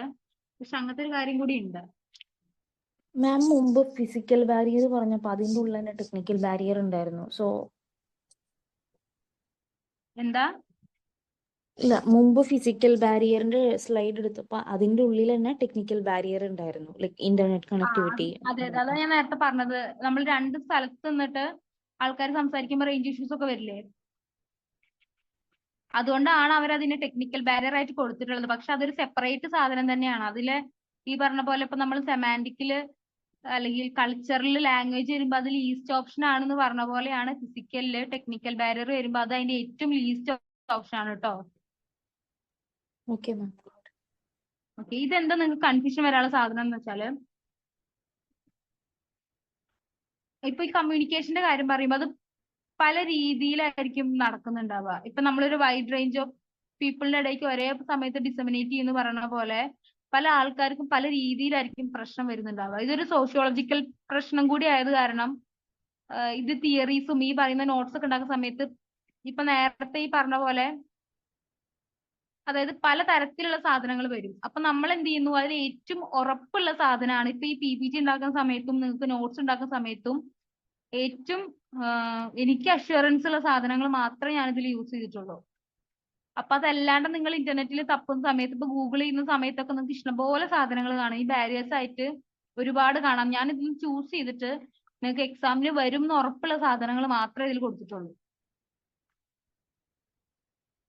നിങ്ങളുടെ സിലബസിലുള്ള സാധനങ്ങളും ഇത്രയൊക്കെ തന്നെയുള്ളൂ. അപ്പൊ ഇനി പുറത്തുനിന്ന് ചോദിക്കുമ്പോ ഒന്ന് നിങ്ങൾ ലോജിക്ക് യൂസ് ചെയ്യുക. അതായത് നമ്മള് സാധാരണ ഡെയിലി ലൈഫിൽ നടക്കുന്ന സാധനങ്ങളല്ല. അപ്പൊ ഈ ഒരു ജേർണലിസം പേപ്പറിന്റെ ഒരു മെയിൻ ഒരു സാധനം എന്ന് വെച്ചാൽ അത് ആർക്ക് വേണമെങ്കിൽ, പഠിക്കാത്ത ആൾക്കാർക്ക് വേണമെങ്കിൽ വന്ന് എഴുതാൻ പറ്റുന്ന ഒരു പേപ്പറാണ്. ഞാൻ ഉദ്ദേശിച്ചത് പേപ്പർ എളുപ്പമാണെന്നല്ല, അത്യാവശ്യം പ്രശ്നങ്ങളുള്ള പേപ്പർ തന്നെയാണ്. പക്ഷെ ഉദ്ദേശിച്ചത് എന്താണെന്ന് വെച്ചാല് എല്ലാവരുടെയും ഡെയിലി ലൈഫിൽ എല്ലാവരും എക്സ്പീരിയൻസ് ചെയ്തുകൊണ്ടിരിക്കുന്ന സാധനമാണ് എന്നുള്ളത് കൊണ്ടാണ് എല്ലാവർക്കും ഈ പേപ്പർ വന്ന് എഴുതാം ഞാൻ പറഞ്ഞത്. അപ്പൊ നിങ്ങൾക്ക് കൂടുതൽ എന്ത് ചെയ്യും, കൺഫ്യൂഷൻ ഉണ്ടാക്കും. ഇത് നമ്മൾ തിയററ്റിക്കലി എഴുതുമ്പോൾ പ്രശ്നങ്ങളും കാര്യങ്ങളും വരാം. ചിലപ്പോൾ ടെക്നിക്കൽ ടേംസിൽ വ്യത്യാസം വരാം. നമ്മൾ ഡെയിലി ലൈഫിൽ യൂസ് ചെയ്യുന്ന സാധനങ്ങൾ ചിലപ്പോൾ നിങ്ങൾക്ക് എക്സാമിന് എഴുതാൻ പറ്റിക്കൊള്ളുന്നില്ല. വാക്കുകൾ ചിലപ്പോൾ നിങ്ങൾക്ക് കിട്ടില്ല, അതിന് ടെക്നിക്കൽ ടേംസ് നിങ്ങൾക്ക് കിട്ടില്ല. അപ്പൊ അങ്ങനത്തെ പ്രശ്നങ്ങളൊക്കെയാണ് ഇതിൽ വരാൻ പോകുന്നത്. അപ്പൊ എന്ത് ചെയ്യാന്ന് വെച്ചാല് ഇതിൽ കൊടുത്തിട്ട് ഇപ്പൊ നമ്മൾ നേരത്തെ പറഞ്ഞ പോലെ ഈ traditional media, new media, digital media, broadcast media എന്നൊക്കെ പറഞ്ഞ ഇങ്ങനത്തെ വാക്കുകളൊക്കെ ഉണ്ടല്ലോ, ഇതൊക്കെ നിങ്ങൾ യൂസ് ചെയ്ത് പഠിക്കുക. ഇത് നോട്ടിൽ എഴുതി പഠിക്കുക. ഇങ്ങനെ ട്രഡീഷണൽ മീഡിയ, ന്യൂ മീഡിയ എന്നൊക്കെ പറഞ്ഞിട്ട് ഇതിന്റെ വ്യത്യാസവും കാര്യങ്ങളും ഇതിന്റെ അഡ്വാൻറ്റേജും ഡിസഡ്വാൻറ്റേജസും ഒക്കെ അതൊന്നും നിങ്ങളുടെ സിലബസിൽ ഇല്ല. പക്ഷെ ഞാൻ നിങ്ങൾക്ക് മനസ്സിലാക്കാൻ വേണ്ടി പറയാണ്. ക്വസ്റ്റ്യൻ വന്നാല് എന്ത് ചെയ്യണം? നിങ്ങൾക്ക് മനസ്സിലാവണം ഇത് ഏതിനെ കുറിച്ചിട്ടാണ് പറയുന്നത് എന്നുള്ളത്. പെട്ടെന്ന് ഇത് പഠിക്കാത്ത ഒരാൾ വന്നിട്ട് ട്രഡീഷണൽ മീഡിയം ചോദിച്ചാൽ ചിലപ്പോൾ അവർക്ക് അറിഞ്ഞോളന്നില്ല. മനസ്സിലായോ പറഞ്ഞത്? മനസ്സിലായി. ഇപ്പൊ ഞാൻ ഇന്നലെ നിങ്ങളുടെ അടുത്ത് ഒരു കാര്യം പറഞ്ഞിട്ടുണ്ടായിരുന്നു, ഈ കറണ്ട് അഫയേഴ്സ് നോക്കണം, നിങ്ങൾ അവാർഡ്സിനെ പറ്റി നോക്കണം. അതാരെങ്കിലും നോക്കിയായിരുന്നോ?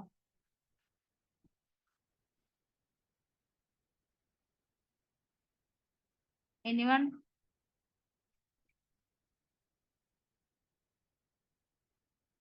അത് നിങ്ങൾ നോക്കാൻ മറക്കരുത്. കാരണം ഭയങ്കര ഇമ്പോർട്ടന്റ് ആണ്. ഉറപ്പായിട്ടും ക്വസ്റ്റ്യൻ വരും എന്നുള്ളത് 100% എനിക്ക് ഉറപ്പാണ്. കാരണം ഇതുവരെയുള്ള നിങ്ങളുടെ പ്രീവിയസ് ഇയർ ക്വസ്റ്റ്യൻ പേപ്പേഴ്സ് ഒക്കെ ചെക്ക് ചെയ്യുമ്പോൾ ഏതെങ്കിലും ഒരു അവാർഡിനെ പറ്റിയിട്ട് എല്ലാ ക്വസ്റ്റ്യൻസിലും ഉണ്ട്. ഒന്നല്ലെങ്കിൽ നാഷണൽ അവാർഡ് ആയിരിക്കും, ഫിലിം ഫെയർ ആയിരിക്കും, അല്ലെങ്കിൽ ഗോൾഡൻ ഗ്ലോബ്സ് ആയിരിക്കും, കാൻസ് ആയിരിക്കും, എമ്മി ആയിരിക്കും, ഓസ്കാർ ആയിരിക്കും, നോബേൽ ആയിരിക്കും, ഏതെങ്കിലും ആയിരിക്കും, ബുക്കർ പ്രൈസ് ആയിരിക്കും. ഏതെങ്കിലുമൊക്കെ അവാർഡ്സിനെ പറ്റിയിട്ട് ക്വസ്റ്റ്യൻസ് ചോദിച്ചിട്ടുണ്ടായിരിക്കും. അപ്പൊ അത് വളരെയധികം ഇമ്പോർട്ടന്റ് ആണ്. അത് നോക്കി വെക്കുക. അതേപോലെ ഫിലിം ഫെസ്റ്റിവലുകൾ വളരെ ഇമ്പോർട്ടന്റ് ആണ്. സാധാരണ IFFK ഒന്നും ചോദിക്കാറില്ല, പക്ഷെ എന്താ പറയാ, ഗോവൻ ഫിലിം ഫെസ്റ്റിവൽ ചിലപ്പോൾ ചോദിക്കാറുണ്ട് മിക്കവാറും. അതുപോലുള്ള ഫിലിം ഫെസ്റ്റിവലുകളെ പറ്റിയിട്ട് പഠിക്കുക. അതേപോലെ റീസെന്റ് ആയിട്ട് നടന്ന ഇവന്റ്സുകളെ പറ്റി പഠിക്കുക. ഞാൻ ഇന്നലെയും പറഞ്ഞതാണ്, ഇന്നും പറയുന്നുണ്ട്, വളരെ ഇമ്പോർട്ടന്റ് ആണ്. അതൊന്നും നിങ്ങൾക്ക് സിലബസിൽ ഇല്ല, അതുകൊണ്ടാട്ടോ പറയുന്നത്. അല്ലെങ്കിൽ ഞാൻ ഈ സാധനം പറയില്ല. കാരണം നമ്മൾ നിങ്ങൾക്ക് നോട്ട്സ് തരുമല്ലോ, പക്ഷെ നിങ്ങൾക്ക് സിലബസിൽ ഇല്ലാത്ത കാരണം നിങ്ങൾക്ക് അതൊന്നും നോട്ട്സിൽ ഉണ്ടാവില്ല.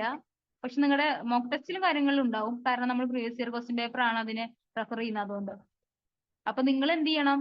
നിങ്ങളത് ഔട്ട് ഓഫ് സിലബസ് വരും എന്നുള്ള ഉറപ്പിൽ തന്നെ നിങ്ങൾ എന്ത് ചെയ്യണം? അത് പഠിക്കണം. അത് നിങ്ങൾക്ക് സിലബസിൽ ഇല്ല. നിങ്ങൾ എവിടെ സിലബസ് തപ്പിയാലും നിങ്ങൾക്ക് അത് കിട്ടില്ല. അപ്പോൾ 2-3 കൊല്ലത്തെ ഈ കറണ്ട് അഫയേഴ്സ്, കറണ്ട് ഇവന്റ്സ് സാധനങ്ങളെല്ലാം എന്ത് ചെയ്യണം? നിങ്ങൾ റെഫർ ചെയ്യണം. അതില് ആൾക്കാരെ പഠിക്കണം, അവാർഡ്സ് പഠിക്കണം, ഡേറ്റ് പഠിക്കണം.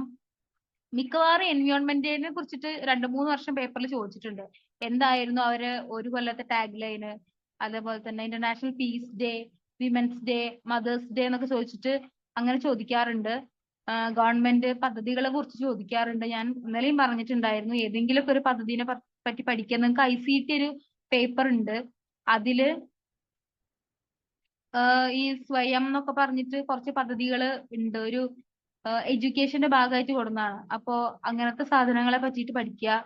ഈ എന്താ പറയാ, സ്റ്റുഡൻസിന് വേണ്ടിയിട്ട് സർക്കാർ കൊടുക്കുന്ന പദ്ധതികളെ പറ്റിയിട്ട്, മിക്കവാറും സെൻട്രൽ ഗവൺമെന്റിനെ പറ്റിയിട്ട് കേട്ടോ. അതുപോലെ NEP വളരെ ഇമ്പോർട്ടന്റ് ആണ്, നാഷണൽ എഡ്യൂക്കേഷൻ പോളിസി 2020. അത് വളരെ ഇമ്പോർട്ടന്റ് ആണ്. അതിലെ കാര്യങ്ങൾ, അതിൽ കീവേഡ്സ് ഒക്കെ ചിലപ്പോൾ ചോദിക്കാം. അവർ പുതുതായിട്ട് കൊണ്ടുവന്ന എഡ്യൂക്കേഷൻ പോളിസിയിലെ മാറ്റങ്ങൾ ചോദിക്കാം, കരിക്കുലത്തിൽ ഉണ്ടാക്കിയ മാറ്റങ്ങൾ ചോദിക്കാം. വളരെ ഇമ്പോർട്ടന്റ് ആണ് കേട്ടോ. NEP വളരെ ഇമ്പോർട്ടന്റ് ആണ്. അതില് ഓരോ വേർഡ്സും കീവേഡ്സും സാധനങ്ങളൊക്കെ ചിലപ്പോൾ ചോദിക്കാറുണ്ട്. ഇത് നിങ്ങൾ നോട്ട് ചെയ്യുന്നുണ്ടോ? ഭയങ്കര ഇമ്പോർട്ടന്റ് ആയതുകൊണ്ടാണ് പറയുന്നത് കേട്ടോ. നോട്ട് ചെയ്യുന്നുണ്ടോ?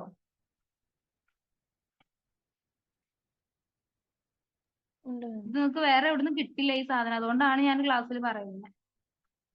അപ്പൊ ഇന്ന് പറഞ്ഞ സാധനങ്ങളൊക്കെ നിങ്ങൾക്ക് മനസ്സിലായി എന്ന് വിചാരിക്കുന്നു. എന്തെങ്കിലും ഡൗട്ടോ കാര്യങ്ങളോ ഉണ്ടോ? ഇതിന്റെ ഡീറ്റെയിൽ ആയിട്ടുള്ള നോട്ട് ഷെയർ ചെയ്യൂ കേട്ടോ. ചിലപ്പോ ഈ പറയാത്ത സാധനങ്ങളൊക്കെ ചിലപ്പോ നോട്ടിൽ ഉണ്ടാവും, പക്ഷെ അത് അത്ര ഇമ്പോർട്ടന്റ് അല്ല. പക്ഷെ എന്നാലും നിങ്ങൾ ഓർത്ത് വെക്കാൻ വേണ്ടിയിട്ടാണ് കേട്ടോ നോട്ടിൽ കൊടുത്തിട്ടുള്ളത്. നോട്ട് കുറച്ചും കൂടെ എലാബറേറ്റ് ചെയ്തിട്ടായിരിക്കും.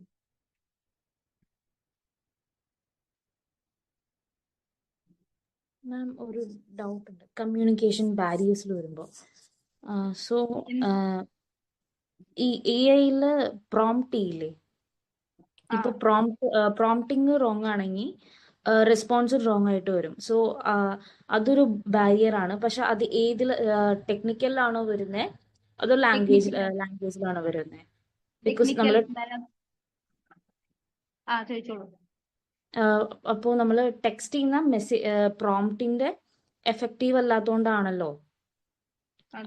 അതുകൊണ്ട് ടെക്നിക്കൽ ആണോ ലാംഗ്വേജ് ആണോ? ടെക്നിക്കലാ വരുന്നത്. ഓക്കെ. നമ്മൾ കമ്മ്യൂണിക്കേഷൻ ആരായിട്ട് നടത്തുന്നു എന്നുള്ളത് അനുസരിച്ചിരിക്കും അതിലെ ബാരിയേഴ്സ്. അതാണ് ഇതിന്റെ ഏറ്റവും ബേസിക് ആയിട്ടുള്ള ഒരു സാധനം. നിങ്ങൾ ആരുമായിട്ടാണോ കമ്മ്യൂണിക്കേഷൻ നടത്തുന്നത്, അല്ലെങ്കിൽ അത് ഏത് സർക്കംസ്റ്റൻസിലാണ് നടത്തുന്നത് എന്നുള്ളത് അനുസരിച്ചിട്ടായിരിക്കും നിങ്ങളുടെ ബാരിയേഴ്സ് വരുന്നുണ്ടാവും. അപ്പൊ നമ്മൾ ടൈപ്പ് ചെയ്യുന്ന ടെക്സ്റ്റിലാണ് തെറ്റുന്നുണ്ടെങ്കിൽ നിങ്ങൾ കമ്മ്യൂണിക്കേഷൻ നടത്തുന്ന ഒരു ഡിജിറ്റൽ ഒരു ടെക്നിക്കൽ സാധനത്തിനോടായത് കാരണം അത് ടെക്നിക്കൽ ബാരിയറിലാണ് വരിക.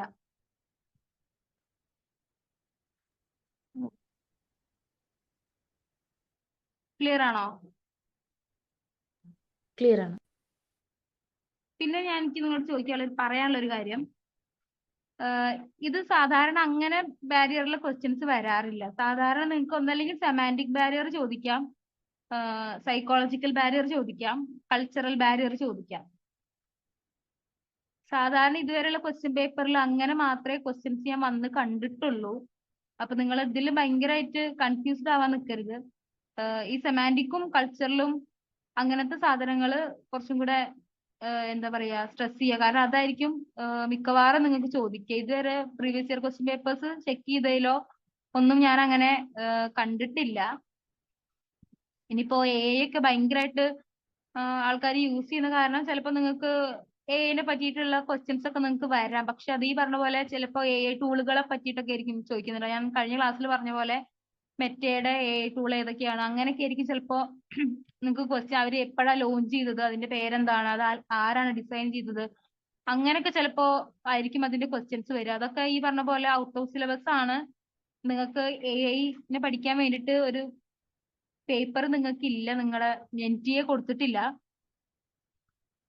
അപ്പൊ എന്ത് ചെയ്യാ, അങ്ങനത്തെ സാധനങ്ങളൊക്കെ നിങ്ങളൊന്ന് റെഫർ ചെയ്ത് വെക്കണം. ഞാൻ ഈ നേരത്തെ റെഫർ ചെയ്യാൻ പറഞ്ഞ കൂട്ടത്തില് അത്തരം സാധനങ്ങളും കൂടെ ഒന്ന് റെഫർ ചെയ്യാൻ ഇന്നലെ ക്ലാസ്സിൽ പറഞ്ഞിട്ടുണ്ടായിരുന്നു. ക്ലിയർ ആണോ? അതെ. ഓക്കെ. അപ്പൊ നിങ്ങൾ ഇതിലിപ്പോ സ്ട്രെസ് ചെയ്ത് പഠിക്കേണ്ട സാധനങ്ങളൊക്കെയാണ് ഇപ്പൊ ഞാൻ ഈ കൊടുത്തിട്ടുള്ളത്. അത് നിങ്ങളുടെ നോട്ടിലും നിങ്ങളൊന്ന് ഇമ്പോർട്ടന്റ് സാധനങ്ങളൊക്കെ ഈ ഞാൻ നേരത്തെ പറഞ്ഞ പോലെ ഒന്ന് സെപ്പറേറ്റ് ആയിട്ടൊന്ന് നോട്ട് ചെയ്ത് വെക്കുക. ലാസ്റ്റ് നിങ്ങൾ റിവിഷൻ ചെയ്യുന്ന സമയത്ത് നിങ്ങൾക്ക് ജസ്റ്റ് ഒന്ന് വായിച്ചു നോക്കിയാൽ മതിയായിരിക്കും. അല്ലെങ്കിൽ നിങ്ങൾ തെരഞ്ഞു കണ്ടുപിടിക്കാൻ നിങ്ങൾക്ക് ഭയങ്കരമായിട്ട് ബുദ്ധിമുട്ടും. കാരണം നിങ്ങളുടെ സിലബസ് ഭയങ്കര വൈഡാണ്. അത് കാരണം പിന്നെ നിങ്ങളിന് വരുന്ന ക്ലാസ്സുകളിലൊക്കെ ചിലപ്പോൾ നിങ്ങൾ ഞാൻ ജേർണലിസം ഡിഗ്രിക്ക് പഠിച്ച ആൾക്കാരുടെ അല്ല, നിങ്ങൾ ഡിഗ്രിക്ക് പഠിച്ച ബേസിക് സാധനങ്ങളൊക്കെ തന്നെയാണ് PGക്ക് നിങ്ങൾക്ക് പഠിക്കാനുണ്ടാവുക. പക്ഷെ കുറച്ചും കൂടെ എലാബറേറ്റ് ആയിട്ട് നിങ്ങൾ ടെക്നിക്കൽ ടേംസ് ഒക്കെ നിങ്ങൾ എന്തായാലും കേട്ടിട്ടുണ്ടായിരിക്കും. അപ്പൊ അത് കാരണം അല്ലാത്ത ആൾക്കാര് ഇനി വരുന്ന ക്ലാസ്സുകളിലൊക്കെ ചിലപ്പോൾ നിങ്ങൾ കേൾക്കാത്ത കുറെ സാധനങ്ങളൊക്കെ ചിലപ്പോൾ കേൾക്കും. കാരണം നമുക്കിനിയും മോഡൽസ് ഒക്കെയാണ് പഠിക്കാനുള്ളത്.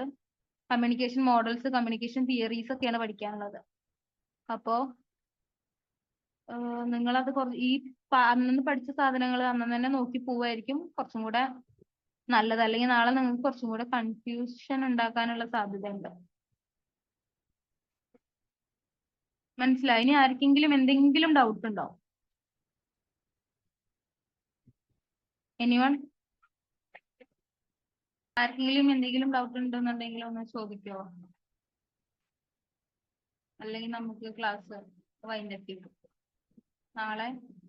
നാളെ കമ്മ്യൂണിക്കേഷൻ മോഡൽസ് ആയിരിക്കും പഠിക്കാനായിട്ട് ഉണ്ടാവുക. അപ്പൊ നിങ്ങൾ ഇന്നലെയും എടുത്ത കാര്യങ്ങളൊന്ന് റെഫർ ചെയ്യുക, ഒന്ന് പഠിക്കുക. അതില് ഇമ്പോർട്ടന്റ് ആയിട്ടുള്ള സാധനങ്ങളൊക്കെ എല്ലാം ഇമ്പോർട്ടന്റ് ആണ്. പക്ഷെ പ്രീവിയസ് ഇയർ ക്വസ്റ്റ്യൻ പേപ്പേഴ്സിന്റെ സാധനങ്ങളൊക്കെ വെച്ചിട്ട് ഞാൻ എല്ലാ ക്ലാസ്സിന്റെ എൻഡിലും പറഞ്ഞിട്ടുണ്ടായിരിക്കും ഏതിനാണ് കുറച്ചും കൂടെ സ്ട്രെസ് ചെയ്ത് പഠിക്കേണ്ടതെന്നുള്ളത്. അപ്പൊ അതൊന്ന് നിങ്ങൾ നോട്ട് ചെയ്ത് വെക്കുക.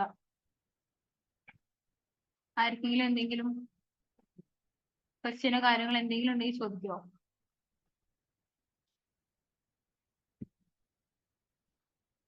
എല്ലാരും രജിസ്ട്രേഷൻ കഴിഞ്ഞാണോ?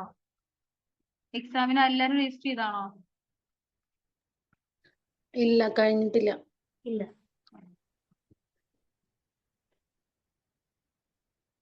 ഡേറ്റ് ഒക്കെ നോക്കിക്കോളൂ. ചിലപ്പോ അവര് ചിലപ്പോ ഡേറ്റ് എക്സ്റ്റെൻഡ് ചെയ്ത് തരുന്നുണ്ടാവില്ല. അപ്പൊ ചെയ്യാത്ത ആൾക്കാരൊക്കെ വേഗം ചിലപ്പോ നമ്മൾ വിചാരിക്കും ചിലപ്പോ ഡേറ്റ് എക്സ്റ്റെൻഡ് ചെയ്ത് തരുന്നു, പക്ഷെ ചിലപ്പോ അവർ ചെയ്തു തരില്ല. അപ്പൊ നമ്മള് ലാസ്റ്റിലേക്ക് വെക്കേണ്ട. ലാസ്റ്റിലേക്ക് ചിലപ്പോ നിങ്ങൾക്ക് സൈറ്റില് ജാമൊക്കെ വന്നിട്ട് ചിലപ്പോൾ നിങ്ങൾക്ക് അന്ന് ചെയ്യാൻ പറ്റുന്നുണ്ടാവില്ല, കാരണം കുറെ ഫോട്ടോസും സാധനങ്ങളൊക്കെ നിങ്ങൾക്ക് അപ്ലോഡ് ചെയ്യാനുണ്ടല്ലോ.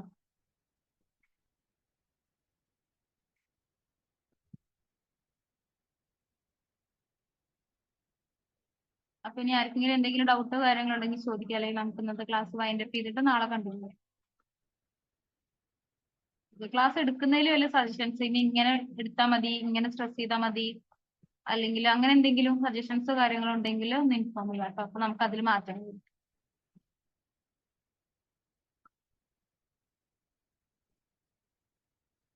മാം നോട്ട്സിന്റെ കൂടെ പ്രീവിയസ് ഇയർ ക്വസ്റ്റ്യൻ പേപ്പേഴ്സും കൂടെ അറ്റാച്ച് ചെയ്യൂ. പ്രീവിയസ് ഇയർ ക്വസ്റ്റ്യൻ പേപ്പേഴ്സ് അത് ഞാൻ പറയാം, നാളത്തെ ക്ലാസ്സിൽ പറഞ്ഞാൽ മതിയോ? ആ മാം. നിങ്ങൾക്ക് Okay. എന്നും അതായത് എല്ലാ ക്ലാസ്സിലും നമുക്ക് 5 ക്വസ്റ്റ്യൻസ് നമ്മൾ ഡിസ്കസ് ചെയ്യുന്നില്ലേ? ആ അത് പ്രീവിയസ് ഇയർ ക്വസ്റ്റ്യൻ പേപ്പേഴ്സിലെ ക്വസ്റ്റ്യൻസ് ആണ്. ഇനി നിങ്ങൾക്ക് ഞായറാഴ്ച ഒരു മോക്ക് ടെസ്റ്റ് ഉണ്ട്, ഓക്കെ. അതും പ്രീവിയസ് ഇയർ ക്വസ്റ്റ്യൻ പേപ്പേഴ്സിലെ ക്വസ്റ്റ്യൻസിന്റെ റെഫറൻസ് ഉള്ളതായിരിക്കും. ഉം. ചോദിച്ചിട്ട് നാളെ പറഞ്ഞാൽ മതിയോ? ആ ഓക്കെ ആണ് മാം. ഞാൻ ഇന്റർനെറ്റ് വഴി നോക്കി, പക്ഷെ അതിന്റെ ഉള്ളിൽ ഡൗൺലോഡ് ചെയ്യുന്ന ക്വസ്റ്റ്യൻസിൽ കുറെ ഗ്രാമാറ്റിക്കൽ ക്വസ്റ്റ്യൻസ് ഒക്കെ വരുന്നുണ്ട്. സോ അത് കറക്റ്റ് ആയിട്ടുള്ള ക്വസ്റ്റ്യൻ പേപ്പർ ആണെന്നും കൂടെ അറിയുന്നില്ല. ഓക്കെ, അത് നമ്മളെ കയ്യിൽ പേപ്പർ ഉണ്ട്, നിങ്ങൾക്ക് ചോദിച്ചിട്ട് ഷെയർ ചെയ്യാം. ഓക്കെ, നിങ്ങൾ ടെൻഷൻ അടിക്കണം. നമ്മൾ ക്വസ്റ്റ്യൻ പേപ്പറിന്റെ പാറ്റേൺ തന്നെയാണ് നമ്മൾ എല്ലാ ദിവസവും ഡിസ്കസ് ചെയ്യുന്നത്. ഇനി മോക്ക് ടെസ്റ്റിൽ നിങ്ങൾക്ക് അങ്ങനെ തന്നെ ആയിരിക്കും. എങ്ങനെയാണ് നിങ്ങൾക്ക് ക്വസ്റ്റ്യൻ പേപ്പറിൽ ക്വസ്റ്റ്യൻസ് ഉണ്ടാവുക, അതേ പാറ്റേണിൽ തന്നെ ആയിരിക്കും നമ്മൾ ഫോളോ ചെയ്യുന്നുണ്ടാവുക കേട്ടോ. Okay ma'am. അപ്പൊ നാളെ കാണാം. ബൈ.